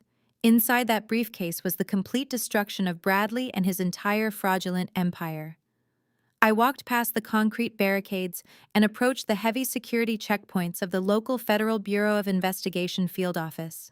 I placed my briefcase on the scanning belt, cleared the metal detectors, and was immediately escorted up to the 7th floor. The atmosphere in the federal building was stark clinical and completely devoid of the luxury I was accustomed to. There were no mahogany desks or expensive views. There were only gray walls, fluorescent lights, and the heavy weight of federal law. I was guided into a small, windowless interview room. Waiting for me at the metal table was Special Agent Reynolds, a seasoned veteran of the White-Collar Crimes Division, along with Detective Vance, the local financial investigator who had initially called me about the credit card debt. They stood up and shook my hand respectfully as I entered. They knew exactly who I was. My corporate security director had already briefed their superiors on the massive scale of the evidence I was bringing in. I took my seat across from the 2 federal agents. I unlocked my leather briefcase and pulled out a thick, heavy, gold-colored folder. I placed it squarely in the middle of the cold metal table. I told them that this folder contained everything they needed to put a very dangerous, highly manipulative financial predator behind bars for a very long time. Special Agent Reynolds opened the folder and began carefully reviewing the documents. I walked them through the evidence piece by piece, building an inescapable cage around my brother-in-law. First, I presented the identity theft packet. I showed them the original Platinum credit card applications, highlighting the exact date and timestamps. I provided the digital footprint proving the applications were submitted from the Internet Protocol address registered to Chloe's suburban home. I showed them the forged signatures and the $80,000 in defaulted debt that Bradley had deliberately attached to my Social Security number to fund his fake lifestyle. Detective Vance nodded, noting that identity theft was a solid local felony, but what I had next elevated the entire situation to a massive federal level. I pulled out the financial records for the Bright Futures Children's Charity. I placed the routing numbers, the corporate tax filings, and the Elite Care Nanny applications side by side on the table. I explained exactly how Bradley had set up a fake nonprofit organization to solicit generous donations from wealthy church members and country club elites. I showed the agents how he was actively attempting to wire $15,000 of that untaxed charity money across state lines to hire a luxury nanny for his own personal use. Special Agent Reynolds leaned forward, his eyes scanning the wire transfer requests. The moment a suspect uses charitable funds for personal enrichment and processes the transaction through a digital banking network, it becomes federal wire fraud and money laundering. Reynolds confirmed that these charges alone carried a mandatory minimum sentence in a federal penitentiary. But I was not finished. I reached into the golden folder and pulled out a secure digital drive. I slid it across the table and told them it contained 2 very specific audio and video files. I explained that the first file was a crystal-clear, high-definition audio recording taken just days ago in a church parking lot. I told them they would hear Bradley explicitly confessing to stealing my identity because he needed the capital.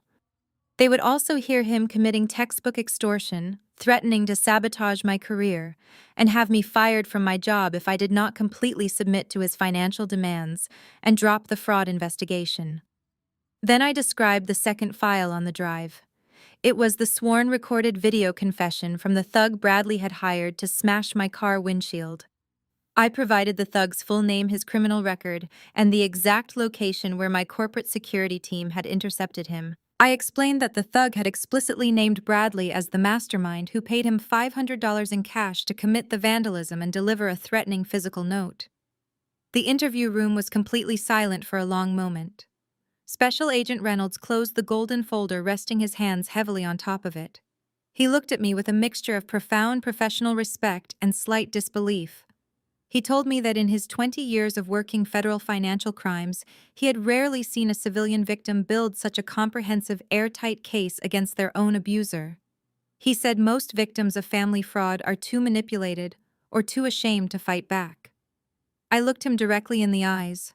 I told him I was not a victim. I was the consequence. Reynolds turned to Detective Vance and confirmed that they had more than enough probable cause.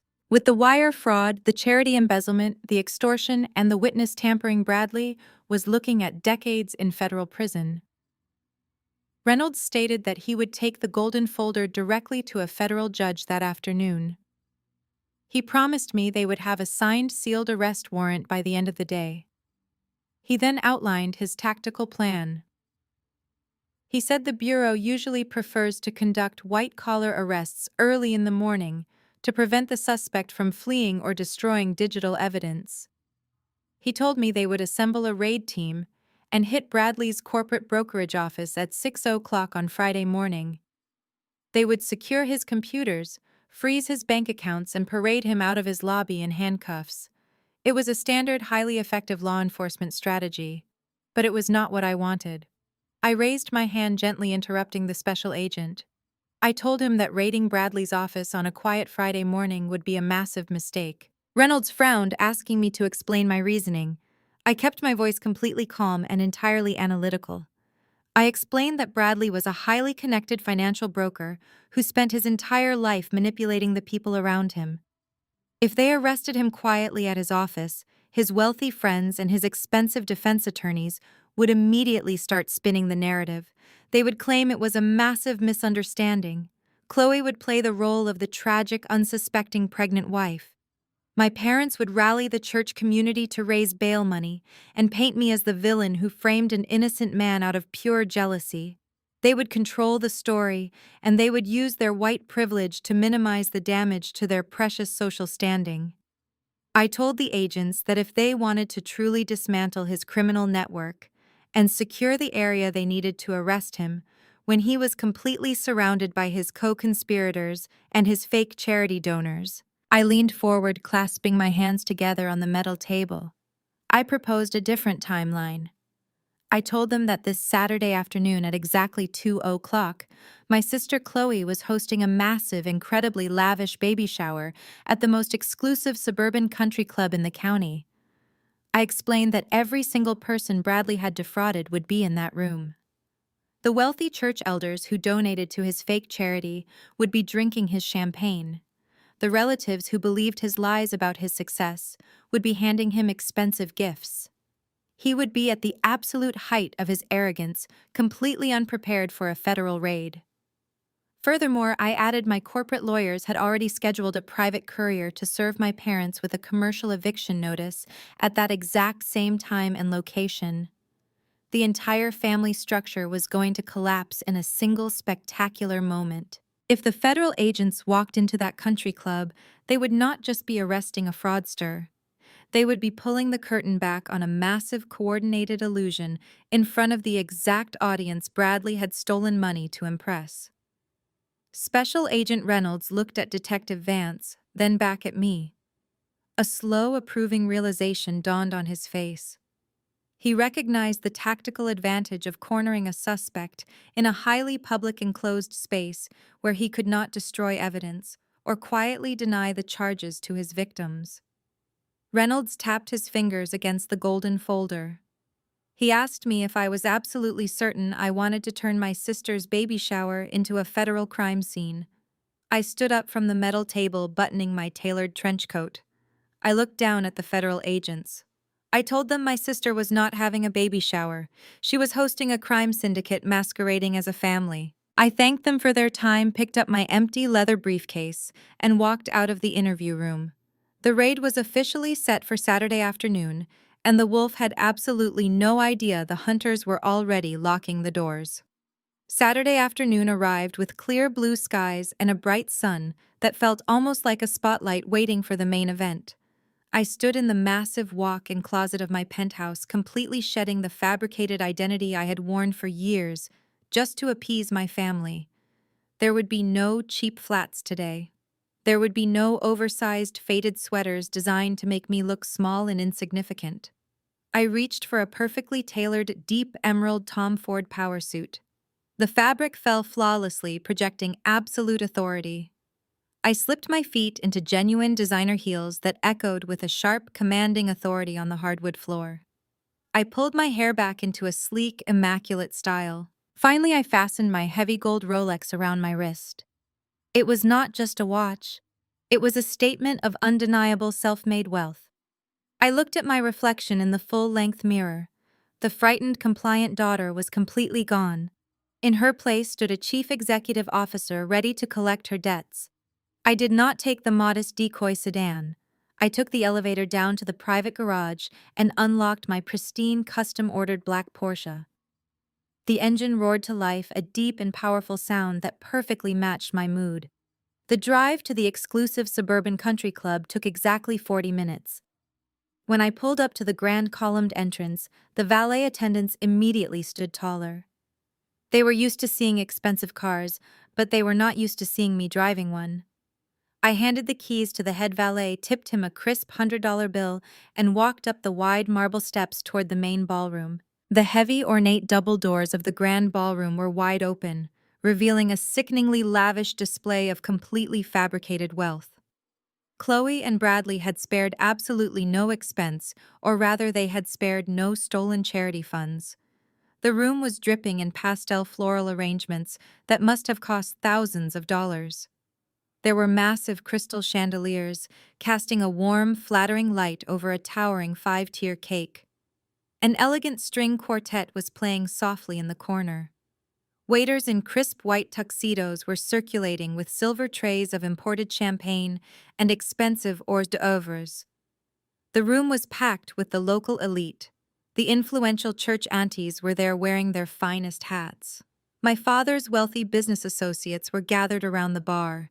It was a perfectly orchestrated theater of success, built entirely on a foundation of federal fraud and toxic debt. I stepped through the doorway and paused at the top of the short staircase leading down into the ballroom. It felt as though time suddenly slowed down. Every step I took down those carpeted stairs was deliberate and powerful. The sharp, rhythmic clicking of my heels seemed to cut through the soft music and the polite chatter. The transformation was so jarring, so completely opposed to the narrative my family had sold them, that people literally stopped talking mid-sentence. Heads began to turn. The whispers started instantly rippling through the crowd like a sudden wave. The church aunties who had looked at me with such deep pity and disgust just last Sunday were now staring at me with wide, shocked eyes. They looked at the immaculate cut of my suit. They looked at the heavy gold watch gleaming on my wrist. They could not comprehend what they were seeing. The narrative they had been fed about the poor, bitter, broke older sister was entirely incompatible with the striking, powerful woman walking through the center of the room. My mother Patricia spotted me from across the room. She was standing with a group of wealthy country club wives holding a crystal flute of champagne. The moment her eyes locked onto mine, the blood completely drained from her face. She excused herself abruptly and began practically sprinting across the polished dance floor to intercept me before I could reach the center of the room. She looked absolutely terrified, desperately trying to maintain her perfectly composed smile for the guests, while her eyes flashed with pure, unadulterated panic. She grabbed my arm forcefully. her perfectly manicured nails digging into the expensive fabric of my suit. "What do you think you are doing?" she hissed, her voice a frantic, breathy whisper. "Why are you dressed like this? Did you max out a credit card just to come here and try to upstage your sister on her special day? You are embarrassing us in front of all these important people." I looked down at her hand gripping my arm. I did not pull away. I simply looked at her with such intense cold authority that she instinctively loosened her grip. I told her I was invited to a final interview and I always dress appropriately for business. Before she could even try to decipher what that meant, Bradley and Chloe materialized through the crowd. Chloe was wearing a custom maternity gown that cost more than my parents' monthly mortgage payment. She looked at my clothes, her face twisting into a mask of deep jealousy and confusion. She had expected me to show up in rags, ready to beg for the live and nanny position. Bradley stepped in front of his wife, puffing out his chest, completely blinded by his own arrogance. He looked me up and down, a cruel, mocking smirk playing on his lips. He noticed the Rolex, but his massive ego immediately convinced him it had to be a cheap imitation. "Well, look who finally decided to show up." Bradley scoffed loudly, ensuring the nearby guests could hear his condescending tone. "What is this, Nia? Did you go to a pawn shop and rent a suit? Did you come here to beg for a job after I made that phone call to your boss? I told you I could ruin your little life, and here you are crawling back to us. If you apologize right now in front of everyone, maybe Chloe and I will still let you wipe our child's nose for minimum wage." He laughed, a harsh grating sound that made my skin crawl. He was standing there holding a glass of champagne paid for by money he stole from poor children, completely convinced he was the most powerful man in the room. He thought he had completely broken me. I did not argue with him. I did not defend my clothes, and I did not correct his incredibly stupid assumptions. I simply let him enjoy his final few seconds of absolute delusion. I looked past his shoulder toward the back of the massive ballroom.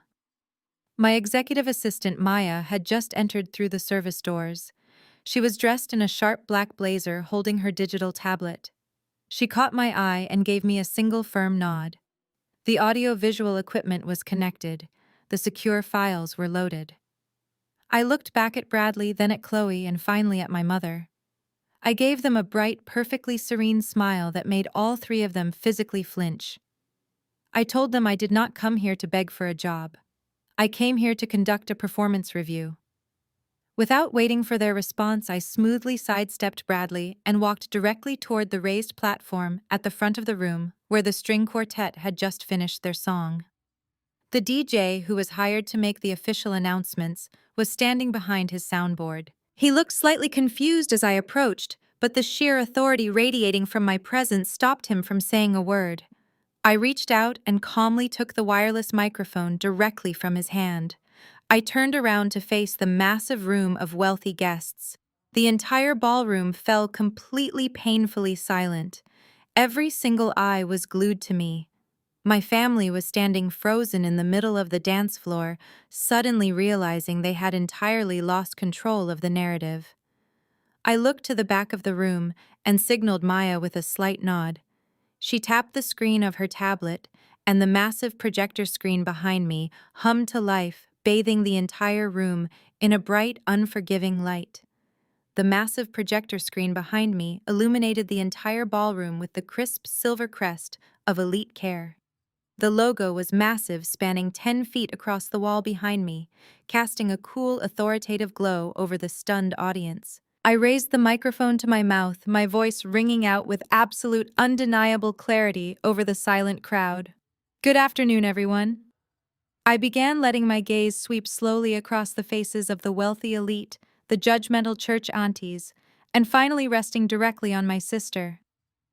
I know many of you have been eagerly listening to Chloe brag all week about her latest luxury acquisition. She has been telling anyone who would listen that she and her husband Bradley just hired an exclusive $15,000 a month live-in nanny from the most prestigious agency in the state of Georgia. A low murmur of agreement rippled through the crowd. Several of Chloe's closest friends nodded, having clearly heard the arrogant boast multiple times that very afternoon. Well, I am here today to officially deliver the results of their final corporate background interview. I continued pacing slowly across the raised platform. I gave Maya another slight nod. The screen behind me shifted instantly. The Elite Care logo dissolved and was replaced by a massive high-definition screenshot of Chloe's Diamond Tier nanny application. But stamped diagonally across the personal document in bright, glaring red letters was the word denied. I watched the exact moment the color completely drained from Chloe's face. Her smug, confident expression shattered instantly, replaced by a pale, hollow look of absolute terror. Her eyes darted frantically around the room. She took a stumbling step backward, clutching the fabric of her expensive maternity gown. Bradley stood frozen right beside her, his jaw completely slack, his eyes fixed on the massive screen displaying his personal financial information to his entire social circle. Unfortunately, Chloe and Bradley's application for our premium services was severely flagged by our financial security division, I announced, projecting my voice to ensure it cut entirely through the rising whispers of the ballroom. You see, Elite Care requires our high net worth clients to use legitimate, verifiable personal or corporate funds. But Bradley attempted to pay the $30,000 initial retainer using a routing number attached to a nonprofit organization called the Bright Futures Children's Charity. The collective gasp that erupted from the crowd was absolutely deafening. It was not just shock. It was immediate visceral anger. Several prominent church elders, men who I knew for a fact had written massive donation checks to that exact charity just last month, immediately stood up from their tables. The wealthy local investors Bradley played golf with began shouting angry questions, their faces turning a deep, furious red with the sudden realization that they had been conned. That is exactly right, I said, my voice commanding total attention over the rising chaos. Bradley set up a fake charity. He took your generous donations money that was explicitly promised to support underprivileged youth here in Atlanta, and he attempted to use those tax-free funds to hire a luxury servant to wait on his wife hand and foot. He has been using your good faith to fund his fake lifestyle. It is a textbook case of federal wire fraud and money laundering. Bradley finally snapped out of his paralyzing shock. His survival instinct kicked in, but it was sloppy and desperate. He lunged forward, his face twisted in a panic so severe he looked completely deranged.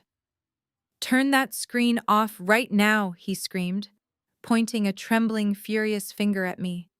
"She is lying. Do not listen to her. This is a massive lie. She is just a jealous, broke secretary who forged these fake documents to ruin my family because she is mentally unstable. She does not even work for that company.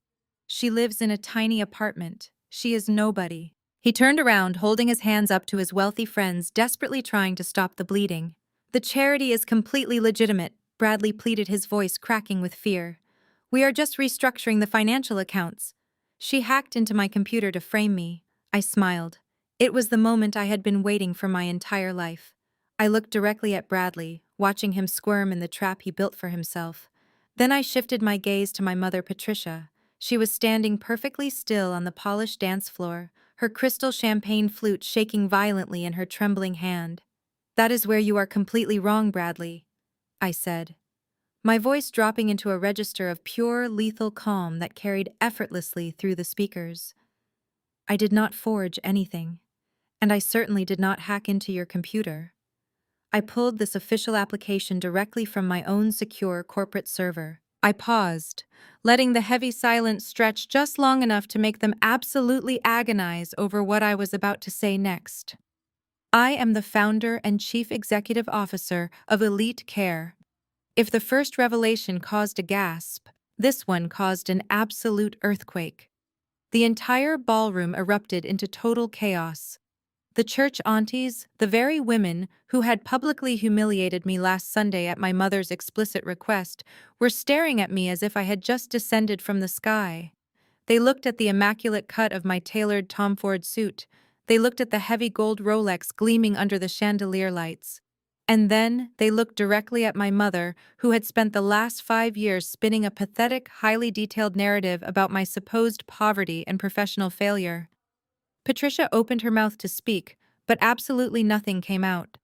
The crystal champagne flute finally slipped from her paralyzed fingers. It hit the polished wooden dance floor and shattered into dozens of sharp, glittering pieces. The sharp crash echoed loudly, but she did not even flinch. She was entirely, completely speechless. Her entire social standing, the fake empire of superiority she had built by stepping on my neck and elevating Chloe, was completely obliterated in front of her prestigious country club peers. Everyone in the room now knew she was a liar who covered up for a thief. Chloe burst into frantic, hysterical tears. "It is not true," she wailed, grabbing Bradley's arm and shaking him violently. "She is making it all up to ruin my baby shower. Make her stop, Daddy. Tell them she is lying. Make her stop right now." My father Marcus had been standing near the private bar, watching his entire carefully curated legacy burn to the ground in a matter of seconds. He realized that the wealthy businessmen he spent his weekends desperately trying to impress were currently looking at him with absolute, undeniable disgust. He realized his perfect son-in-law was a federal criminal, and worse, his massive ego realized that the daughter he had treated like a worthless, disposable burden was actually a wildly successful corporate millionaire who had completely outsmarted all of them. His narcissistic rage completely took over. He could not handle the public humiliation of losing his absolute control. He pushed his way violently through the crowd of whispering guests, his face a violent shade of purple. He marched right up to the very edge of the stage, looking up at me with eyes filled with pure, unadulterated hatred. "You ungrateful, vindictive little snake!" Marcus roared, his deep voice booming so loudly it rivaled the sound system. "You come into this private club, you insult your pregnant sister on the happiest day of her life, and you try to destroy my family with these ridiculous corporate lies. I do not care what kind of fake company you claim to run. You are completely done in this family." He pointed a massive threatening finger at me, leaning into his patriarchal authority, one final desperate time. He thought he still had the ultimate leverage over my life. He thought he still held the keys to the only thing I genuinely cared about. "I am the sole legal executor of your grandmother's estate," Marcus screamed, making absolutely sure the entire ballroom heard his harsh punishment. "And as of this exact second, you are permanently banished from this family. You will never step foot inside Dorothy's house ever again. I am calling my lawyers and legally rewriting the deed tomorrow morning. You are cut off entirely. You get absolutely nothing." He stood there, his chest heaving with exertion, fully expecting me to shrink back in fear. He expected me to drop the microphone, burst into apologetic tears, and beg for my inheritance just like he had conditioned me to do since I was a teenager. He wanted me to cower in front of his wealthy friends to repair his broken pride. Instead, I let out a soft, genuine laugh. The sound was so relaxed, so completely devoid of any fear or submission, that it made Marcus visibly stumble back half a step. I looked down at my father, the man who had gladly traded his own daughter's emotional well-being for a country club membership and a fake image of success. I reached into the interior pocket of my tailored blazer and pulled out the crisp, heavy red legal folder my real estate attorney had given me the day before. The entire room held its collective breath, sensing the massive shift in power. I had successfully destroyed Bradley and completely exposed Chloe. But I was not done yet. I was about to drop the second bomb, and it was going to wipe my parents completely off the map. I stepped down from the raised platform, the heavy red folder firmly in my grip. The crowd parted for me once again, but this time they were completely silent, watching me with a mixture of absolute awe and sheer terror. I walked directly over to the massive gift table at the edge of the dance floor. It was piled high with expensive baby gifts, wrapped in designer paper and tied with silk ribbons, all paid for by the very people my brother-in-law had actively defrauded. I looked back at my father, whose chest was still heaving with his misguided patriarchal rage. He truly believed he possessed the ultimate weapon to destroy my life. He believed banishing me from my grandmother's house would finally bring me to my knees. I raised the microphone and locked my eyes directly onto his. "You threatened to banish me from Dorothy's house," I said, my voice echoing coldly off the crystal chandeliers above us. "You stood there just 5 seconds ago and threatened to cut me out of a will that does not even exist anymore.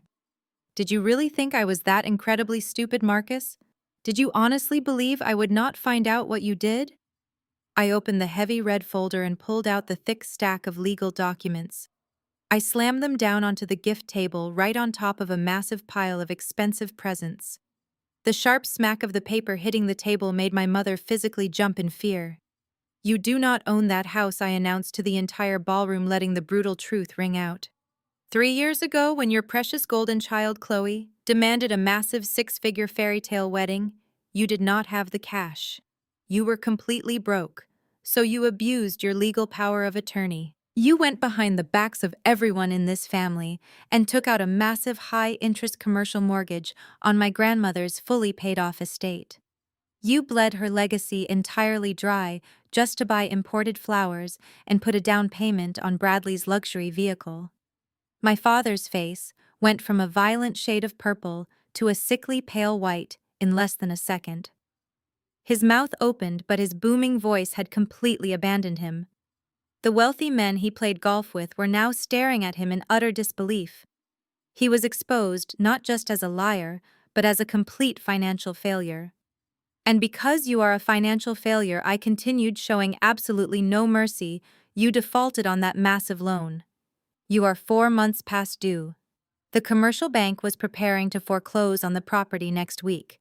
They were going to throw you and Patricia out onto the street and auction my grandmother's house to the highest bidder. That is exactly why you tried to force me to sign that fraudulent loan document in your home office.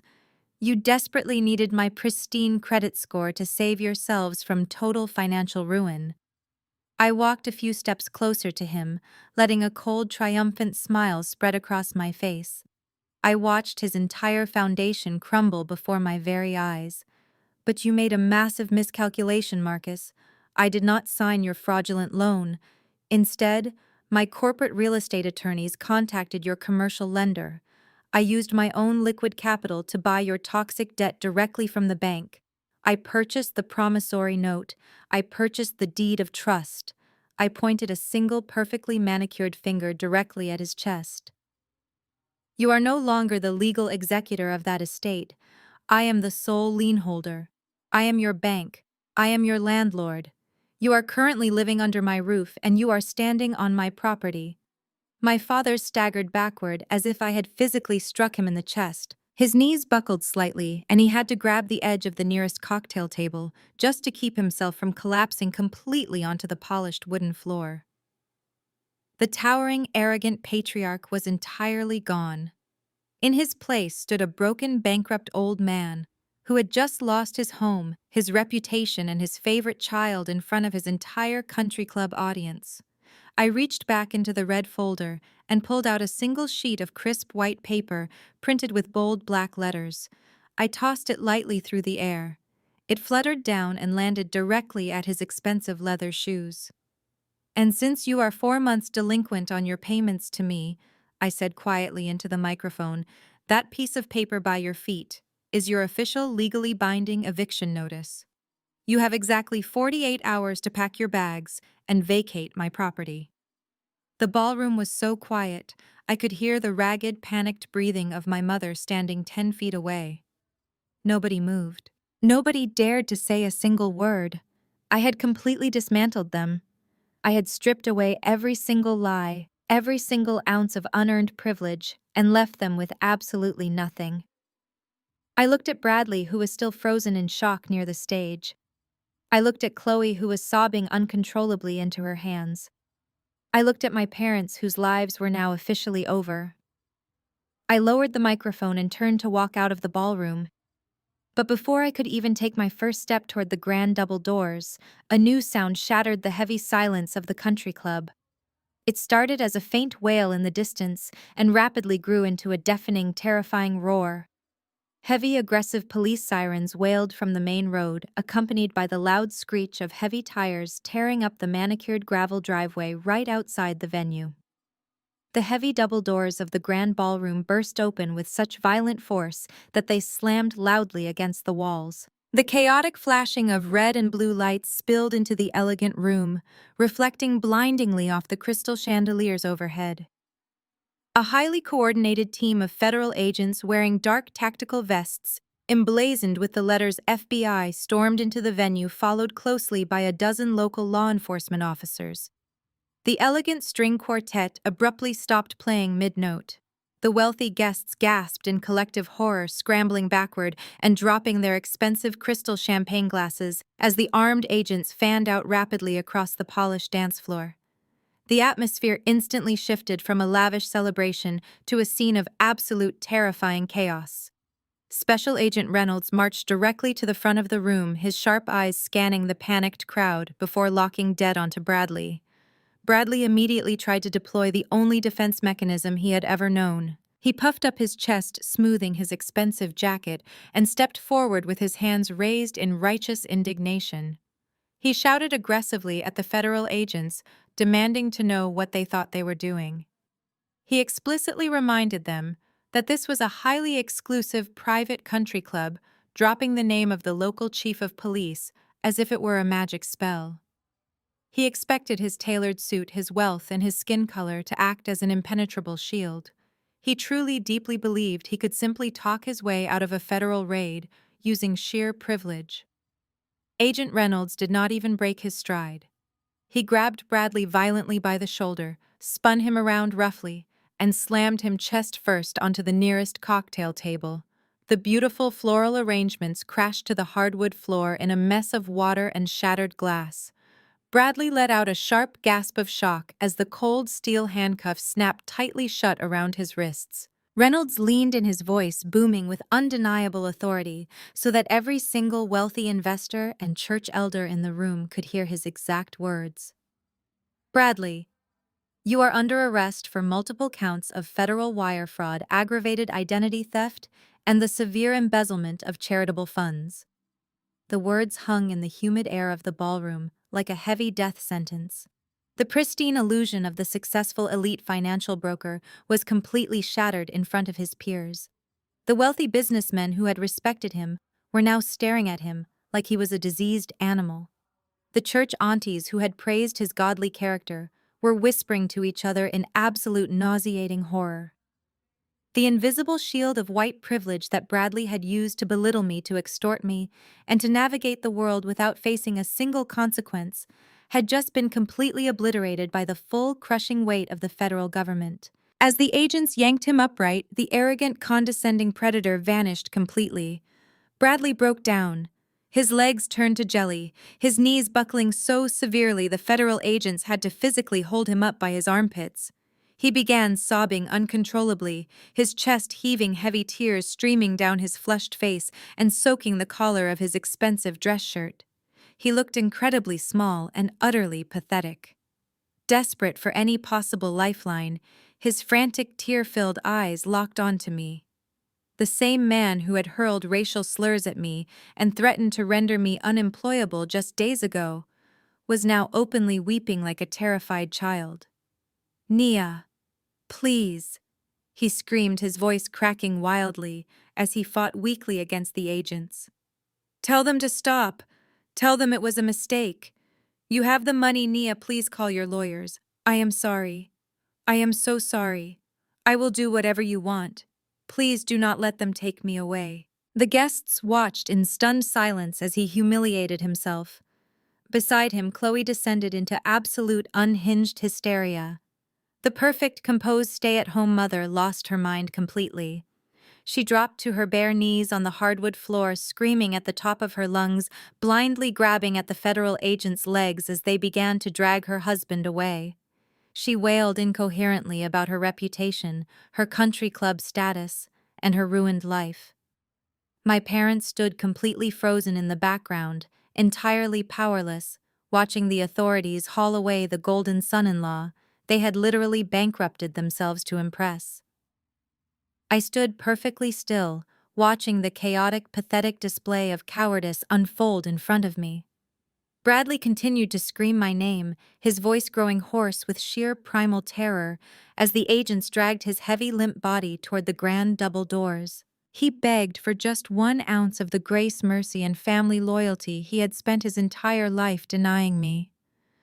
I looked at his tear-streaked, desperate face one final time.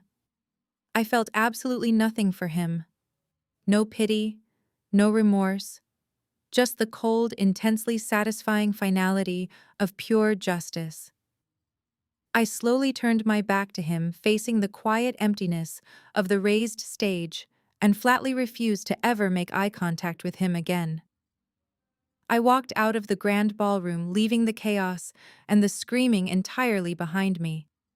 I pushed through the heavy front doors of the country club and stepped out into the crisp evening air. The golden hour sun was just beginning to set over the Atlanta skyline, casting a warm, brilliant light across the sprawling parking lot. The deep orange rays reflected perfectly off the sleek black hood of my Porsche. I took a deep, cleansing breath. The suffocating weight I had carried on my shoulders for 31 years was finally permanently gone. I reached out to grab the handle of my car door, but the sound of frantic, stumbling footsteps echoing across the pavement made me pause. "Nia, please wait." I turned around to see my mother, Patricia, running toward me. Her extravagant silk hat was sitting lopsided on her head. Her perfect makeup was completely ruined, running down her face in dark, messy streaks. She was hyperventilating, struggling to catch her breath as she closed the distance between us. She stopped a few feet away, trembling violently, her eyes wide with a mixture of profound shock and absolute desperation. She had just watched her golden son-in-law get dragged away in federal handcuffs. She knew her daughter was deeply complicit in massive financial crimes, and she knew that in exactly 48 hours the county sheriff would be forcibly locking her out of the only home she had left. "Nia, you cannot do this to us," Patricia sobbed, reaching out a shaking hand as if she wanted to grab my arm, but lacking the courage to actually touch me. "We are your family.